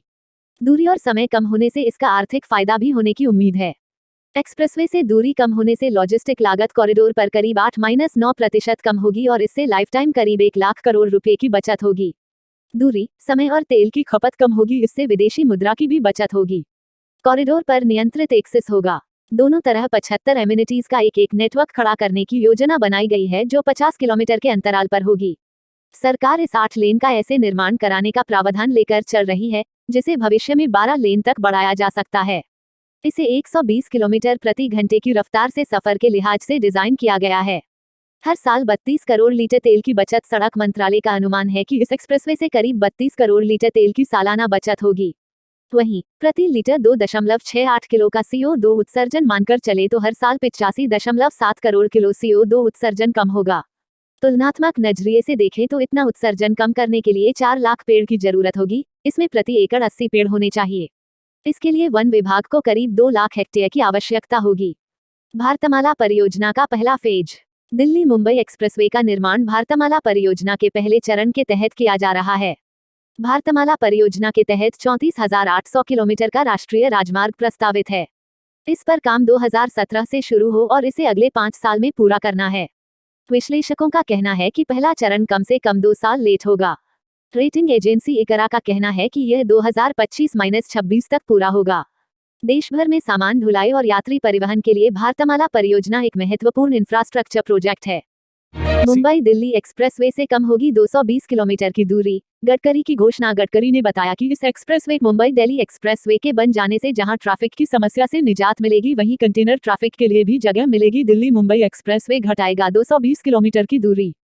ट्रैफिक की समस्या से भी मिलेगी निजात, कंटेनर ट्रैफिक के लिए भी हो आसानी। केंद्र और राज्य सरकार मिलकर बना रहे हैं इस एक्सप्रेसवे। अब यह एक्सप्रेसवे JNPT तक जाएगा, पहले सिर्फ ठाणे तक बनना था। केंद्रीय सड़क एवं परिवहन मंत्री नितिन गडकरी, सेंट्रल मिनिस्टर नितिन गडकरी, ने गुरुवार को यह घोषणा की है कि मुंबई दिल्ली ग्रीनफील्ड एक्सप्रेसवे को Jawaharlal Nehru port trust JNPT तक बढ़ाया जाएगा। पहले इस एक्सप्रेसवे को ठाणे शहर तक ही बनाया जाना था। इस एक्सप्रेसवे पर 120 किलोमीटर प्रति घंटे की रफ्तार से गाड़ियां चल सकेंगी। 220 किलोमीटर की दूरी होगी कम। दिल्ली मुंबई हाईवे भारत का फ्लैगशिप एक्सप्रेसवे होगा। इसकी मदद से दिल्ली और मुंबई के बीच की दूरी तकरीबन 220 किलोमीटर कम हो जाएगी। वहीं इस हाईवे पर 120 किलोमीटर प्रति घंटे की स्पीड से गाड़ियां चल सकेंगे। राज्य की इस सड़क को बनाने के लिए तकरीबन 7,000 करोड़ का फंड अप्रूव कर दिया गया है।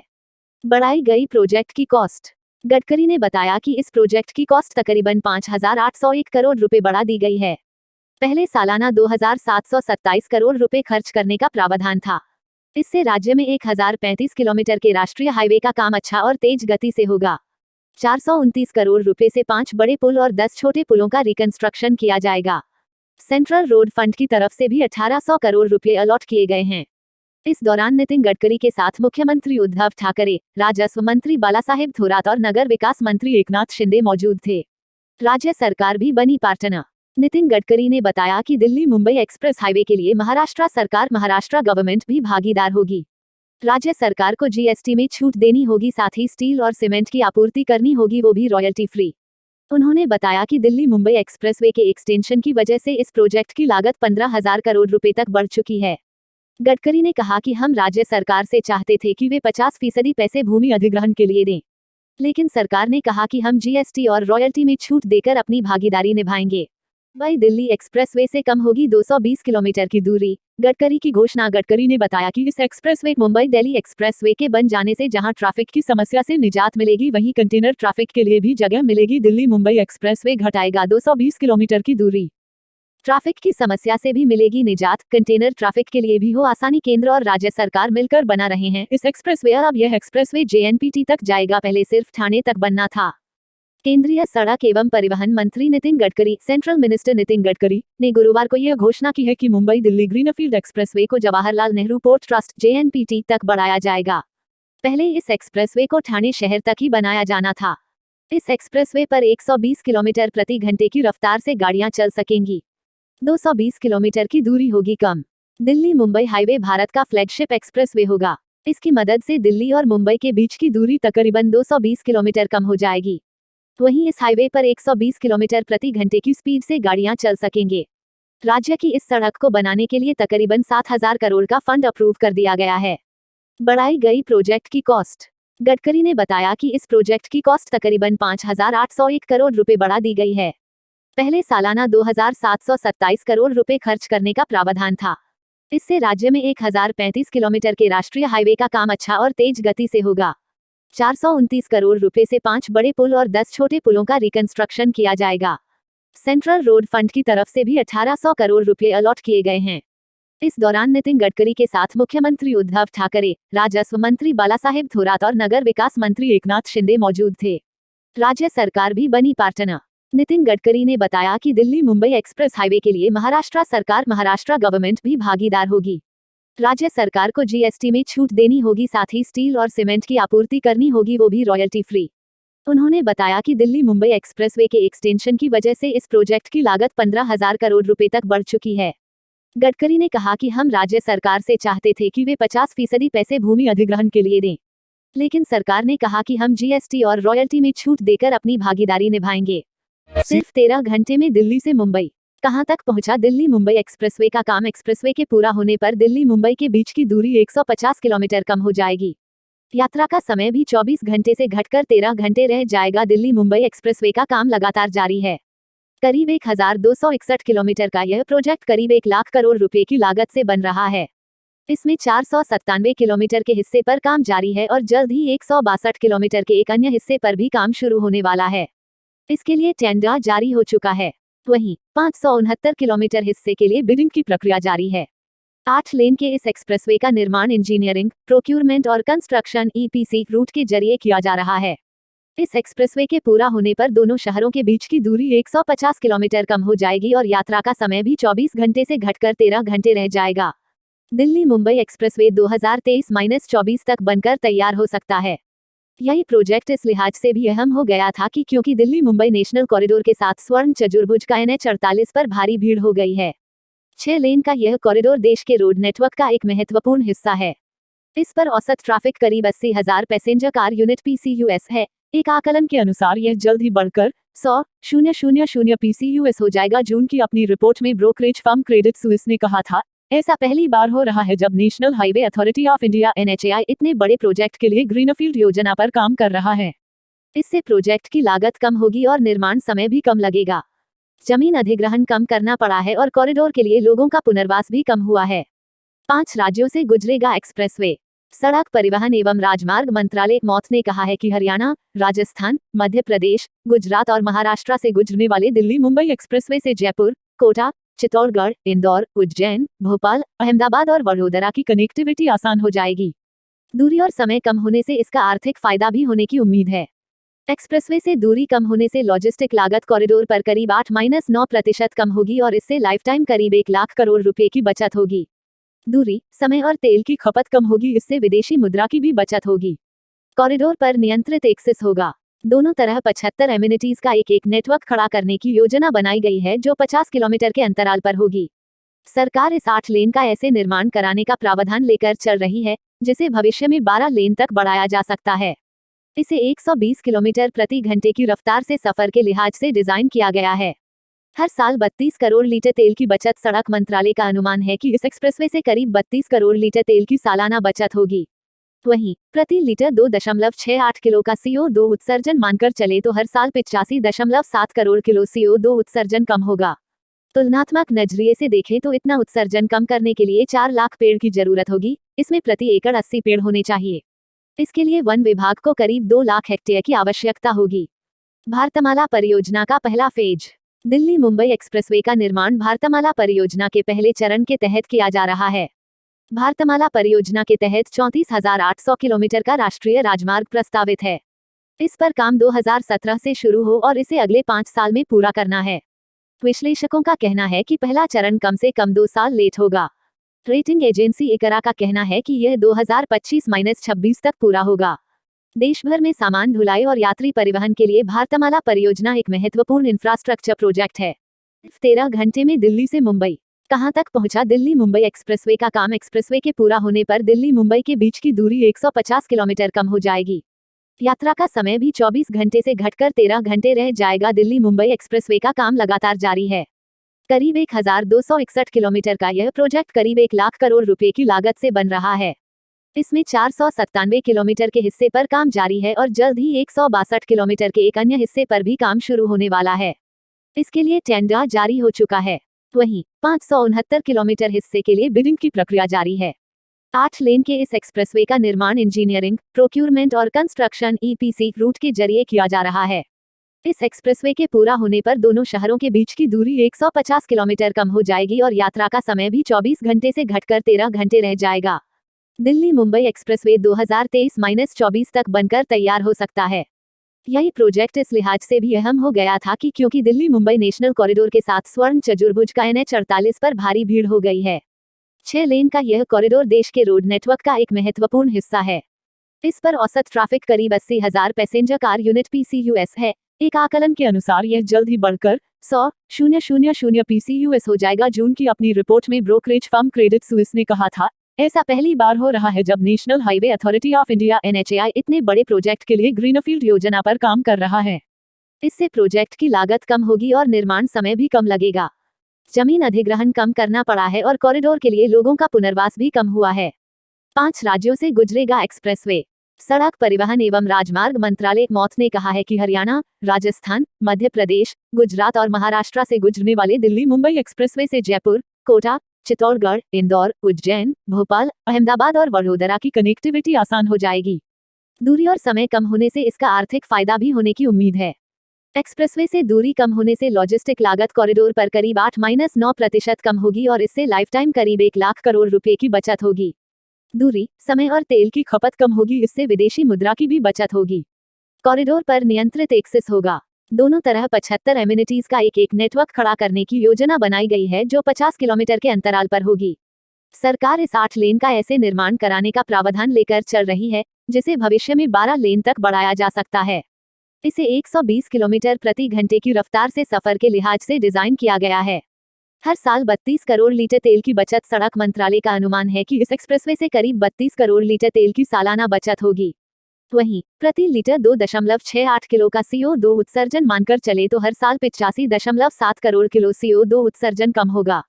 तुलनात्मक नजरिए से देखें तो इतना उत्सर्जन कम करने के लिए 4 लाख पेड़ की जरूरत होगी। इसमें प्रति एकड़ 80 पेड़ होने चाहिए। इसके लिए वन विभाग को करीब 2 लाख हेक्टेयर की आवश्यकता होगी। भारतमाला परियोजना का पहला फेज। दिल्ली मुंबई एक्सप्रेसवे का निर्माण भारतमाला परियोजना के पहले चरण के तहत किया जा रहा है। भारतमाला परियोजना के तहत 34,800 किलोमीटर का राष्ट्रीय राजमार्ग प्रस्तावित है। इस पर काम 2017 से शुरू हो और इसे अगले 5 साल में पूरा करना है। विश्लेषकों का कहना है कि पहला चरण कम से कम 2 साल लेट होगा। रेटिंग एजेंसी इकरा का कहना है कि यह 2025-26 तक पूरा होगा। देश भर में सामान ढुलाई और यात्री परिवहन के लिए भारतमाला परियोजना एक महत्वपूर्ण इंफ्रास्ट्रक्चर प्रोजेक्ट है। दिल्ली एक्सप्रेसवे से कम होगी 220 किलोमीटर की दूरी। गडकरी की घोषणा। गडकरी ने बताया कि इस एक्सप्रेसवे मुंबई दिल्ली एक्सप्रेसवे के बन जाने से जहां ट्रैफिक की समस्या से निजात मिलेगी वहीं कंटेनर ट्रैफिक के लिए भी जगह मिलेगी। दिल्ली मुंबई एक्सप्रेसवे घटाएगा 220 किलोमीटर की दूरी। ट्रैफिक की समस्या से भी मिलेगी निजात, कंटेनर ट्रैफिक के लिए भी हो आसानी। केंद्र और राज्य सरकार मिलकर बना रहे हैं इस एक्सप्रेसवे। अब यह एक्सप्रेसवे JNPT तक जाएगा, पहले सिर्फ ठाणे तक बनना था। केंद्रीय सड़क एवं परिवहन मंत्री नितिन गडकरी, सेंट्रल मिनिस्टर नितिन गडकरी ने गुरुवार को यह घोषणा की है कि मुंबई दिल्ली ग्रीनफील्ड एक्सप्रेसवे को Jawaharlal Nehru port trust (JNPT) तक बढ़ाया जाएगा। पहले इस एक्सप्रेसवे को ठाणे शहर तक ही बनाया जाना था। इस एक्सप्रेसवे पर 120 किलोमीटर प्रति घंटे की रफ्तार से गाड़ियां चल सकेंगी। 220 किलोमीटर की दूरी होगी कम। दिल्ली मुंबई हाईवे भारत का फ्लैगशिप एक्सप्रेसवे होगा। इसकी मदद से दिल्ली और मुंबई के बीच की दूरी तकरीबन 220 किलोमीटर कम हो जाएगी। वहीं इस हाईवे पर 120 किलोमीटर प्रति घंटे की स्पीड से गाड़ियां चल सकेंगे। राज्य की इस सड़क को बनाने के लिए तकरीबन 7,000 करोड़ का फंड अप्रूव कर दिया गया है। बढ़ाई गई प्रोजेक्ट की कॉस्ट। गडकरी ने बताया कि इस प्रोजेक्ट की कॉस्ट तकरीबन 5,801 करोड़ रुपए बढ़ा दी गई है। पहले सालाना 2,727 करोड़ रुपए खर्च करने का प्रावधान था। इससे राज्य में 1,035 किलोमीटर के राष्ट्रीय हाईवे का काम अच्छा और तेज गति से होगा। 429 करोड़ रुपए से 5 बड़े पुल और 10 छोटे पुलों का रिकंस्ट्रक्शन किया जाएगा। सेंट्रल रोड फंड की तरफ से भी 1,800 करोड़ रुपए अलॉट किए गए हैं। इस दौरान नितिन गडकरी के साथ मुख्यमंत्री उद्धव ठाकरे, राजस्व मंत्री बालासाहेब थोरात और नगर विकास मंत्री एकनाथ शिंदे मौजूद थे। राज्य सरकार भी बनी पार्टनर। नितिन गडकरी ने बताया कि दिल्ली मुंबई एक्सप्रेस हाईवे के लिए महाराष्ट्र सरकार, महाराष्ट्र गवर्नमेंट भी भागीदार होगी। राज्य सरकार को GST में छूट देनी होगी, साथ ही स्टील और सीमेंट की आपूर्ति करनी होगी, वो भी रॉयल्टी फ्री। उन्होंने बताया कि दिल्ली मुंबई एक्सप्रेसवे के एक्सटेंशन की वजह से इस प्रोजेक्ट की लागत 15,000 करोड़ रुपए तक बढ़ चुकी है। गडकरी ने कहा कि हम राज्य सरकार से चाहते थे कि वे 50% पैसे भूमि अधिग्रहण के लिए दें, लेकिन सरकार ने कहा कि हम GST और रॉयल्टी में छूट देकर अपनी भागीदारी निभाएंगे। 13 घंटे में दिल्ली से मुंबई। कहां तक पहुंचा दिल्ली मुंबई एक्सप्रेसवे का काम। एक्सप्रेसवे के पूरा होने पर दिल्ली मुंबई के बीच की दूरी 150 किलोमीटर कम हो जाएगी। यात्रा का समय भी 24 घंटे से घटकर 13 घंटे रह जाएगा। दिल्ली मुंबई एक्सप्रेसवे का काम लगातार जारी है। करीब 1,261 किलोमीटर का यह प्रोजेक्ट करीब 1 लाख करोड़ रुपए की लागत से बन रहा है। इसमें 497 किलोमीटर के हिस्से पर काम जारी है और जल्द ही 162 किलोमीटर के एक अन्य हिस्से पर भी काम शुरू होने वाला है। इसके लिए टेंडर जारी हो चुका है। वहीं 569 किलोमीटर हिस्से के लिए बिडिंग की प्रक्रिया जारी है। 8 लेन के इस एक्सप्रेसवे का निर्माण इंजीनियरिंग, प्रोक्यूरमेंट और कंस्ट्रक्शन EPC रूट के जरिए किया जा रहा है। इस एक्सप्रेसवे के पूरा होने पर दोनों शहरों के बीच की दूरी 150 किलोमीटर कम हो जाएगी और यात्रा का समय भी 24 घंटे से घटकर 13 घंटे रह जाएगा। दिल्ली मुंबई एक्सप्रेसवे 2023-24 तक बनकर तैयार हो सकता है। यही प्रोजेक्ट इस लिहाज से भी अहम हो गया था कि क्योंकि दिल्ली मुंबई नेशनल कॉरिडोर के साथ स्वर्ण चतुर्भुज का NH-48 पर भारी भीड़ हो गई है। 6 लेन का यह कॉरिडोर देश के रोड नेटवर्क का एक महत्वपूर्ण हिस्सा है। इस पर औसत ट्रैफिक करीब 80,000 पैसेंजर कार यूनिट PCUS है। एक आकलन के अनुसार यह जल्द ही बढ़कर 100,000 PCUS हो जाएगा। जून की अपनी रिपोर्ट में ब्रोकरेज फर्म क्रेडिट सुइस ने कहा था, ऐसा पहली बार हो रहा है जब national highway authority of India NHAI इतने बड़े प्रोजेक्ट के लिए ग्रीनफील्ड योजना पर काम कर रहा है। इससे प्रोजेक्ट की लागत कम होगी और निर्माण समय भी कम लगेगा। जमीन अधिग्रहण कम करना पड़ा है और कॉरिडोर के लिए लोगों का पुनर्वास भी कम हुआ है। 5 राज्यों से गुजरेगा एक्सप्रेसवे।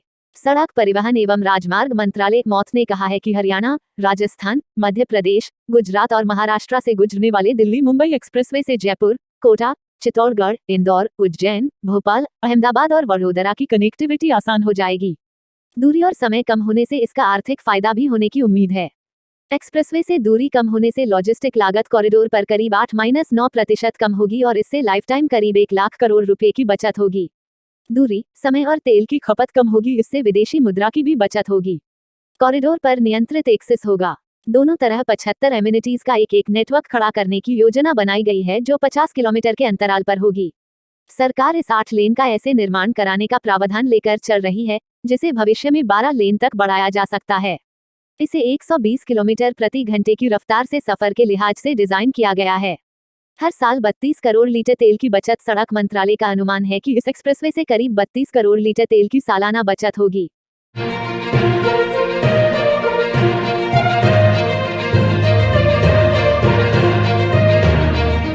सेना के रिटायर्ड कर्मियों के लिए जल्द शुरू होगा टीकाकरण। स्वास्थ्य मंत्रालय ने दी मंजूरी। कोरोना वैक्सीनेशन के दूसरे चरण में 60 से अधिक आयु वर्ग के बुजुर्गों और 45 साल से अधिक उम्र के गंभीर बीमारियों से पीड़ित लोगों का टीकाकरण किया जा रहा है। स्वास्थ्य मंत्रालय ने एक बड़ा फैसला लेते हुए अब सेवा अस्पतालों में वयोवृद्धों और सशस्त्र बलों के कर्मियों के आश्रितों के टीकाकरण के लिए मंजूरी दे दी है। कोरोना महामारी के बढ़ते मामलों के बीच तेजी के साथ टीकाकरण अभियान को भी आगे बढ़ाया जा रहा है। 1 मार्च से शुरू हुए टीकाकरण अभियान के दूसरे चरण में सरकारी अस्पतालों व स्वास्थ्य केंद्रों के साथ साथ निजी अस्पतालों व स्वास्थ्य केंद्रों में भी कोरोना टीका लगाया जा रहा है। दूसरे चरण में 60 से अधिक आयु वर्ग के बुजुर्गों और 45 साल से अधिक उम्र के गंभीर बीमारियों से पीड़ित लोगों का टीकाकरण किया जा रहा है। लेकिन अब इस बीच स्वास्थ्य मंत्रालय ने एक बड़ा फैसला लेते हुए सेवा अस्पतालों में वयोवृद्धों और सशस्त्र बलों के कर्मियों के आश्रितों के टीकाकरण के लिए मंजूरी दे दी है। सेना की ओर से इस बात की जानकारी दी गई है कि सशस्त्र बलों की चिकित्सा सुविधाओं के पंजीकरण के पूरा होने के बाद टीकाकरण की प्रक्रिया अगले सप्ताह शुरू होने की संभावना है। बता दें कि कोरोना महामारी के खिलाफ 16 जनवरी को देश भर में टीकाकरण के पहले चरण की शुरुआत की गई थी। पहले चरण में प्राथमिकता के आधार पर स्वास्थ्य कर्मियों और कोरोना वॉरियर्स का टीकाकरण शुरू किया गया था। अब तक 1.94 करोड़ लोगों का हुआ टीकाकरण। आपको बता दें कि टीकाकरण अभियान की शुरुआत होने के बाद से अब तक 1.94 करोड़ से अधिक लोगों का टीकाकरण हो चुका है। टीकाकरण अभियान के दूसरे चरण में 5 मार्च को करीब 15 लाख लोगों को कोरोना टीका लगाया गया, जो कि एक दिन में अब तक सबसे अधिक लोगों को टीका लगाने की संख्या है। बता दें कि टीकाकरण की शुरुआत के बाद 13 फरवरी से टीका की दूसरी खुराक लगाने की शुरुआत हुई थी। पहली खुराक लेने के 28 दिन बाद दूसरी खुराक दी जा रही है। स्वास्थ्य मंत्रालय की ओर से जारी आंकड़ों के अनुसार टीकाकरण अभियान के 49वें दिन 5 मार्च कुल 14,92,201 खुराक दी गई। इनमें से 11,99,848 लाभार्थियों, स्वास्थ्य कर्मी और अग्रिम मोर्चे पर तैनात कर्मी को 18,333 सत्रों में टीके की पहली खुराक दी गई और 2,92,353 कर्मियों को टीके की दूसरी खुराक दी गई। शनिवार सुबह 7 बजे तक प्राप्त रिपोर्ट के मुताबिक देश भर में 3,57,478 सत्रों में टीके की 1,94,97,704 खुराक दी जा चुकी है। इनमें से 69,15,661 स्वास्थ्य कर्मियों को पहली खुराक दी गई और 33,56,830 स्वास्थ्य कर्मियों को दूसरी खुराक दी गई। भारत में फिर बड़े कोरोना वायरस के केस, 24 घंटे में इतने लोगों की मौत। भारत में कोरोना वायरस के 15,388 नए केस दर्ज। पिछले 24 घंटे में कोरोना से 77 लोगों की मौत। देश में अब तक 2.26 करोड़ लोगों को लगा टीका। देश में कोरोना वैक्सीनेशन के बीच कोविड के केस लगातार बढ़ते जा रहे हैं। मंगलवार को भारत में कोरोना के 15,388 के सामने आए, जबकि 16,596 मरीजों को हॉस्पिटल से डिस्चार्ज कर दिया गया। पिछले 24 घंटों की बात करें तो इस घातक बीमारी से 77 लोगों की मौत हो गई। केंद्रीय स्वास्थ्य मंत्रालय के अनुसार देश में अब तक 2.26 करोड़ लोगों को कोरोना का टीका लगाया जा चुका है। 24 घंटे में कोरोना के 25,320 मामले आए सामने, 161 की मौत। 1,09,89,897 लोग कोरोना इलाज के बाद घर लौटे। 2,10,544 मरीज देश के अलग अलग अस्पतालों में इलाज करा रहे हैं। देश भर में कोरोना वायरस संक्रमण का कहर जारी है। हर स्तर पर लगातार प्रयासों के बावजूद कोरोना संक्रमण थम नहीं रहा है। महाराष्ट्र में इसका असर सबसे ज्यादा है। अब कोरोना संक्रमित मरीजों की संख्या हर दिन रिकॉर्ड तोड़ने में लगी है। पिछले 24 घंटे के अंदर कोरोना संक्रमण के 25,320 नए मामले सामने आए हैं। मरीजों की संख्या 1,13,59,048। केंद्रीय स्वास्थ्य मंत्रालय की ओर से जारी ताजा आंकड़ों के मुताबिक कोरोना वायरस संक्रमण के नए मामले सामने आने के बाद देश में कोरोना संक्रमित मरीजों की संख्या 1,13,59,048 हो गई है। पिछले 24 घंटे में कोरोना वायरस संक्रमण के 25,320 नए मामले सामने आए हैं। वहीं कोरोना संक्रमण की वजह से 161 लोगों की मौत हुई है। नई मौतों के बाद कुल मौतों की संख्या 1,58,607 हो गई है। वर्तमान में देश में सक्रिय मामलों की कुल संख्या अब 2,10,544 है। कोरोना का इलाज कराने के बाद अस्पताल से डिस्चार्ज हुए मामलों की कुल संख्या 1,09,89,897 है। कोरोना ने फिर बढ़ाई चिंता। 2021 में पहली बार एक दिन में आए 23,000 से ज्यादा केस। 24 घंटे में कोरोना संक्रमित 117 मरीजों की मौत। कोरोना पॉजिटिव मरीजों की संख्या 1,13,08,846। देश भर में कोरोना की रफ्तार ने एक बार फिर सरकार के साथ लोगों की भी चिंता बढ़ा दी है।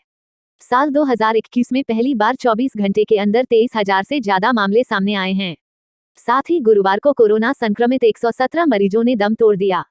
केंद्रीय स्वास्थ्य मंत्रालय की ओर से जारी ताजा रिपोर्ट में बताया गया है कि पिछले 24 घंटे में कोविड-19 से संक्रमित 23,285 नए मामले सामने आए हैं। इसी के साथ कोरोना पॉजिटिव मरीजों की संख्या 1,13,08,846 हो गई है। वहीं कोरोना से संक्रमित 117 लोगों ने दम तोड़ दिया। नई मौतों के बाद कोरोना से मरने वाले कुल मौतों की संख्या 1,58,306 हो गई है।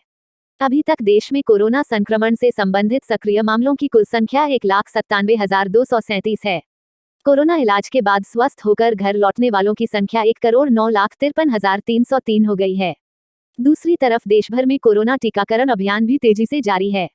इस अभियान के तहत देश में कुल 2,61,64,920 लोगों को कोरोना वायरस की वैक्सीन लगाई जा चुकी है। 24 घंटे में कोरोना के 25,320 मामले आए सामने, 161 की मौत, 1,89,897 लोग कोरोना इलाज के बाद घर लौटे। 2,10,544 मरीज देश के अलग अलग अस्पतालों में इलाज करा रहे हैं। देश भर में कोरोना वायरस संक्रमण का कहर जारी है। हर स्तर पर लगातार प्रयासों के बावजूद कोरोना संक्रमण थम नहीं रहा है। महाराष्ट्र में इसका असर सबसे ज्यादा है। अब कोरोना संक्रमित मरीजों की संख्या हर दिन रिकॉर्ड तोड़ने में लगी है। पिछले 24 घंटे के अंदर कोरोना संक्रमण के 25,320 नए मामले सामने आए हैं। मरीजों की संख्या 1,13,59,048। केंद्रीय स्वास्थ्य मंत्रालय की ओर से जारी ताजा आंकड़ों के मुताबिक कोरोना वायरस संक्रमण के नए मामले सामने आने के बाद देश में कोरोना संक्रमित मरीजों की संख्या 1,13,59,048 हो गई है। पिछले 24 घंटे में कोरोना वायरस संक्रमण के 25,320 नए मामले सामने आए हैं।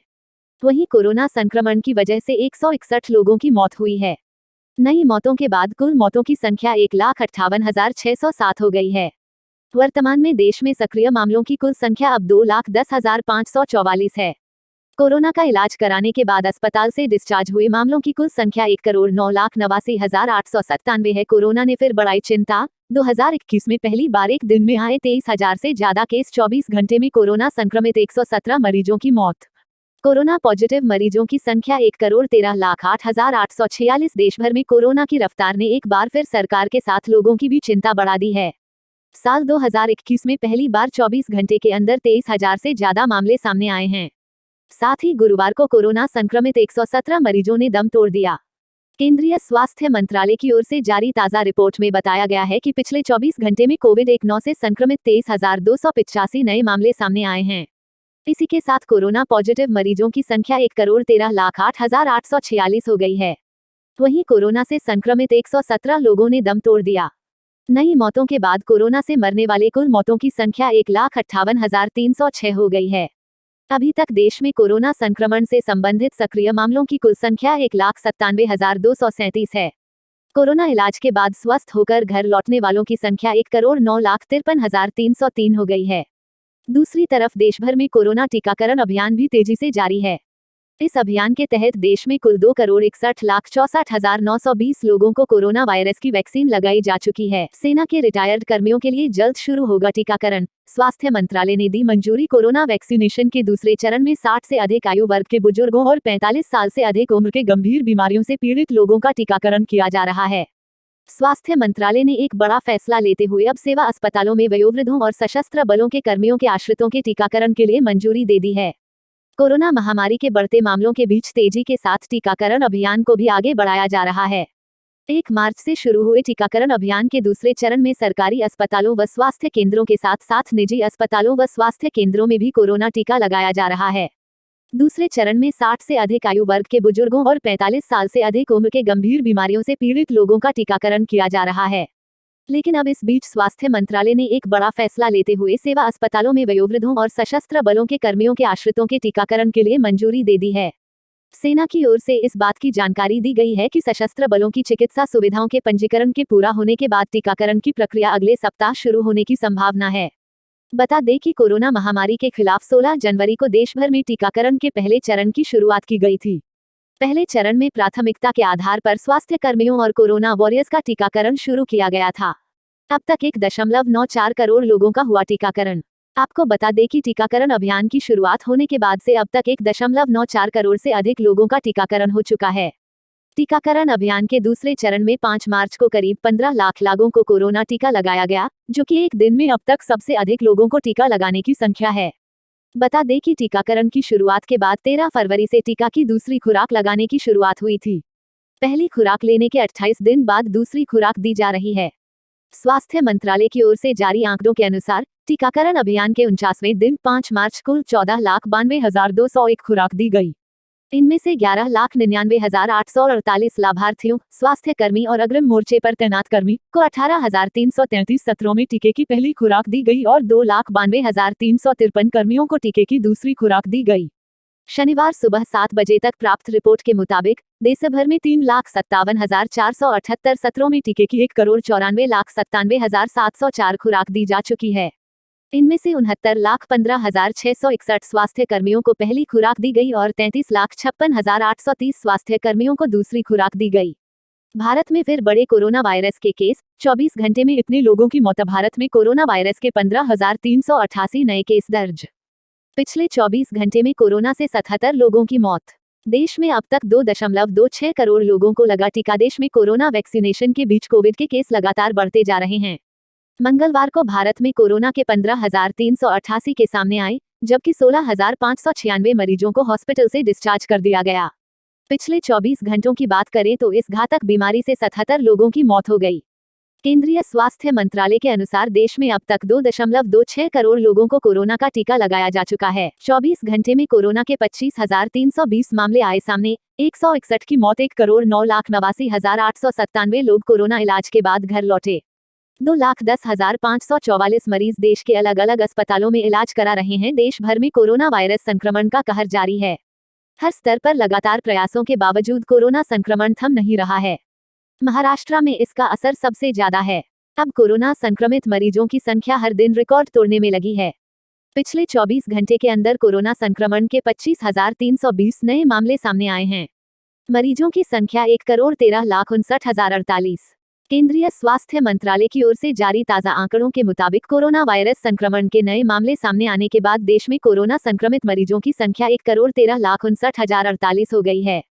पिछले 24 घंटे में कोरोना वायरस संक्रमण के 25,320 नए मामले सामने आए हैं। वहीं कोरोना संक्रमण की वजह से 161 लोगों की मौत हुई है। नई मौतों के बाद कुल मौतों की संख्या 1,58,607 हो गई है। वर्तमान में देश में सक्रिय मामलों की कुल संख्या अब 2,10,544 है।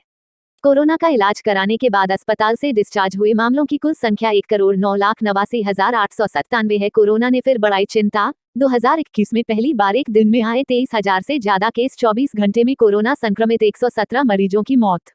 कोरोना पॉजिटिव मरीजों की संख्या 1,13,08,846। देश भर में कोरोना की रफ्तार ने एक बार फिर सरकार के साथ लोगों की भी चिंता बढ़ा दी है। साल 2021 में पहली बार 24 घंटे के अंदर 23,000 से ज्यादा मामले सामने आए हैं। साथ ही गुरुवार को कोरोना संक्रमित 117 मरीजों ने दम तोड़ दिया। केंद्रीय स्वास्थ्य मंत्रालय की ओर से जारी ताजा रिपोर्ट में बताया गया है कि पिछले 24 घंटे में कोविड-19 से संक्रमित 23,285 नए मामले सामने आए हैं।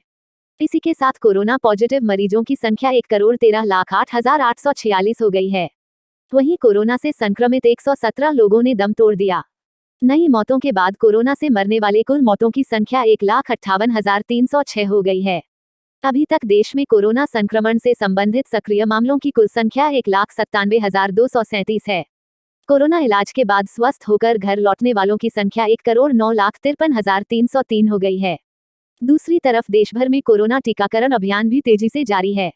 इस अभियान के तहत देश में कुल 2,61,64,920 लोगों को कोरोना वायरस की वैक्सीन लगाई जा चुकी है। सेना के रिटायर्ड कर्मियों के लिए जल्द शुरू होगा टीकाकरण। स्वास्थ्य मंत्रालय ने दी मंजूरी। कोरोना वैक्सीनेशन के दूसरे चरण में 60 से अधिक आयु वर्ग के बुजुर्गों और 45 साल से अधिक उम्र के गंभीर बीमारियों से पीड़ित लोगों का टीकाकरण किया जा रहा है। स्वास्थ्य मंत्रालय ने एक बड़ा फैसला लेते हुए अब सेवा अस्पतालों में वयोवृद्धों और सशस्त्र बलों के कर्मियों के आश्रितों के टीकाकरण के लिए मंजूरी दे दी है। कोरोना महामारी के बढ़ते मामलों के बीच तेजी के साथ टीकाकरण अभियान को भी आगे बढ़ाया जा रहा है। 1 मार्च से शुरू हुए टीकाकरण अभियान के दूसरे चरण में सरकारी अस्पतालों व स्वास्थ्य केंद्रों के साथ साथ निजी अस्पतालों व स्वास्थ्य केंद्रों में भी कोरोना टीका लगाया जा रहा है। दूसरे चरण में 60 से अधिक आयु वर्ग के बुजुर्गों और 45 साल से अधिक उम्र के गंभीर बीमारियों से पीड़ित लोगों का टीकाकरण किया जा रहा है। लेकिन अब इस बीच स्वास्थ्य मंत्रालय ने एक बड़ा फैसला लेते हुए सेवा अस्पतालों में वयोवृद्धों और सशस्त्र बलों के कर्मियों के आश्रितों के टीकाकरण के लिए मंजूरी दे दी है। सेना की ओर से इस बात की जानकारी दी गई है कि सशस्त्र बलों की चिकित्सा सुविधाओं के पंजीकरण के पूरा होने के बाद टीकाकरण की प्रक्रिया अगले सप्ताह शुरू होने की संभावना है। बता दें कि कोरोना महामारी के खिलाफ 16 जनवरी को देश भर में टीकाकरण के पहले चरण की शुरुआत की गई थी। पहले चरण में प्राथमिकता के आधार पर स्वास्थ्य कर्मियों और कोरोना वॉरियर्स का टीकाकरण शुरू किया गया था। अब तक 1.94 करोड़ लोगों का हुआ टीकाकरण। आपको बता दें कि टीकाकरण अभियान की शुरुआत होने के बाद से अब तक 1.94 करोड़ से अधिक लोगों का टीकाकरण हो चुका है। टीकाकरण अभियान के दूसरे चरण में 5 मार्च को करीब 15 लाख लोगों को कोरोना टीका लगाया गया, जो कि एक दिन में अब तक सबसे अधिक लोगों को टीका लगाने की संख्या है। बता दें कि टीकाकरण की शुरुआत के बाद 13 फरवरी से टीका की दूसरी खुराक लगाने की शुरुआत हुई थी। पहली खुराक लेने के 28 दिन बाद दूसरी खुराक दी जा रही है। स्वास्थ्य मंत्रालय की ओर से जारी आंकड़ों के अनुसार टीकाकरण अभियान के 49वें दिन 5 मार्च कुल 14,92,201 खुराक दी गई। इनमें से 11,99,848 लाभार्थियों, स्वास्थ्य कर्मी और अग्रिम मोर्चे पर तैनात कर्मी को 18,333 सत्रों में टीके की पहली खुराक दी गई और 2,92,353 कर्मियों को टीके की दूसरी खुराक दी गई। शनिवार सुबह 7 बजे तक प्राप्त रिपोर्ट के मुताबिक देश भर में 3,57,478 सत्रों में टीके की 1,94,97,704 खुराक दी जा चुकी है। इनमें से 69,15,661 स्वास्थ्य कर्मियों को पहली खुराक दी गई और 33,56,830 स्वास्थ्य कर्मियों को दूसरी खुराक दी गई। भारत में फिर बड़े कोरोना वायरस के केस, 24 घंटे में इतने लोगों की मौत। भारत में कोरोना वायरस के 15,388 नए केस दर्ज। पिछले 24 घंटे में कोरोना से 77 लोगों की मौत। देश में अब तक 2.26 करोड़ लोगों को लगा टीका। देश में कोरोना वैक्सीनेशन के बीच कोविड के केस लगातार बढ़ते जा रहे हैं। मंगलवार को भारत में कोरोना के 15,388 के सामने आए, जबकि 16,596 मरीजों को हॉस्पिटल से डिस्चार्ज कर दिया गया। पिछले 24 घंटों की बात करें तो इस घातक बीमारी से 77 लोगों की मौत हो गई। केंद्रीय स्वास्थ्य मंत्रालय के अनुसार देश में अब तक 2.26 करोड़ लोगों को कोरोना का टीका लगाया जा चुका है। 24 घंटे में कोरोना के 25,320 मामले आए सामने, 161 की मौत। 1,09,89,897 लोग कोरोना इलाज के बाद घर लौटे। 2,10,544 मरीज देश के अलग अलग अस्पतालों में इलाज करा रहे हैं। देश भर में कोरोना वायरस संक्रमण का कहर जारी है। हर स्तर पर लगातार प्रयासों के बावजूद कोरोना संक्रमण थम नहीं रहा है। महाराष्ट्र में इसका असर सबसे ज्यादा है। अब कोरोना संक्रमित मरीजों की संख्या हर दिन रिकॉर्ड तोड़ने में लगी है। पिछले 24 घंटे के अंदर कोरोना संक्रमण के 25,320 नए मामले सामने आए हैं। मरीजों की संख्या 1,13,59,048। केंद्रीय स्वास्थ्य मंत्रालय की ओर से जारी ताजा आंकड़ों के मुताबिक कोरोना वायरस संक्रमण के नए मामले सामने आने के बाद देश में कोरोना संक्रमित मरीजों की संख्या 1,13,59,048 हो गई है। पिछले 24 घंटे में कोरोना वायरस संक्रमण के 25,320 नए मामले सामने आए हैं। वहीं कोरोना संक्रमण की वजह से 161 लोगों की मौत हुई है। नई मौतों के बाद कुल मौतों की संख्या 1,58,607 हो गई है। वर्तमान में देश में सक्रिय मामलों की कुल संख्या अब 2,10,544 है। कोरोना का इलाज कराने के बाद अस्पताल से डिस्चार्ज हुए मामलों की कुल संख्या 1,09,89,897 है। कोरोना ने फिर बढ़ाई चिंता। 2021 में पहली बार एक दिन में आए 23,000 से ज्यादा केस। 24 घंटे में कोरोना संक्रमित 117 मरीजों की मौत। कोरोना पॉजिटिव मरीजों की संख्या 1,13,08,846। देश भर में कोरोना की रफ्तार ने एक बार फिर सरकार के साथ लोगों की भी चिंता बढ़ा दी है। साल 2021 में पहली बार 24 घंटे के अंदर 23,000 से ज्यादा मामले सामने आए हैं। साथ ही गुरुवार को कोरोना संक्रमित 117 मरीजों ने दम तोड़ दिया। केंद्रीय स्वास्थ्य मंत्रालय की ओर से जारी ताजा रिपोर्ट में बताया गया है कि पिछले 24 घंटे में कोविड-19 से संक्रमित 23,285 नए मामले सामने आए हैं। इसी के साथ कोरोना पॉजिटिव मरीजों की संख्या 1,13,08,846 हो गई है। वहीं कोरोना से संक्रमित 117 लोगों ने दम तोड़ दिया। नई मौतों के बाद कोरोना से मरने वाले कुल मौतों की संख्या 1,58,306 हो गई है। अभी तक देश में कोरोना संक्रमण से संबंधित सक्रिय मामलों की कुल संख्या 1,97,237 है। कोरोना इलाज के बाद स्वस्थ होकर घर लौटने वालों की संख्या 1,09,53,303 हो गई है। दूसरी तरफ देश भर में कोरोना टीकाकरण अभियान भी तेजी से जारी है। इस अभियान के तहत देश में कुल 2,61,64,920 लोगों को कोरोना वायरस की वैक्सीन लगाई जा चुकी है। 24 घंटे में कोरोना के 25,320 मामले आए सामने, 161 की मौत। 1,09,89,897 लोग कोरोना इलाज के बाद घर लौटे।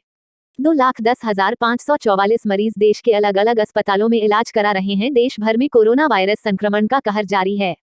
हर स्तर पर लगातार प्रयासों के बावजूद कोरोना संक्रमण थम नहीं रहा है।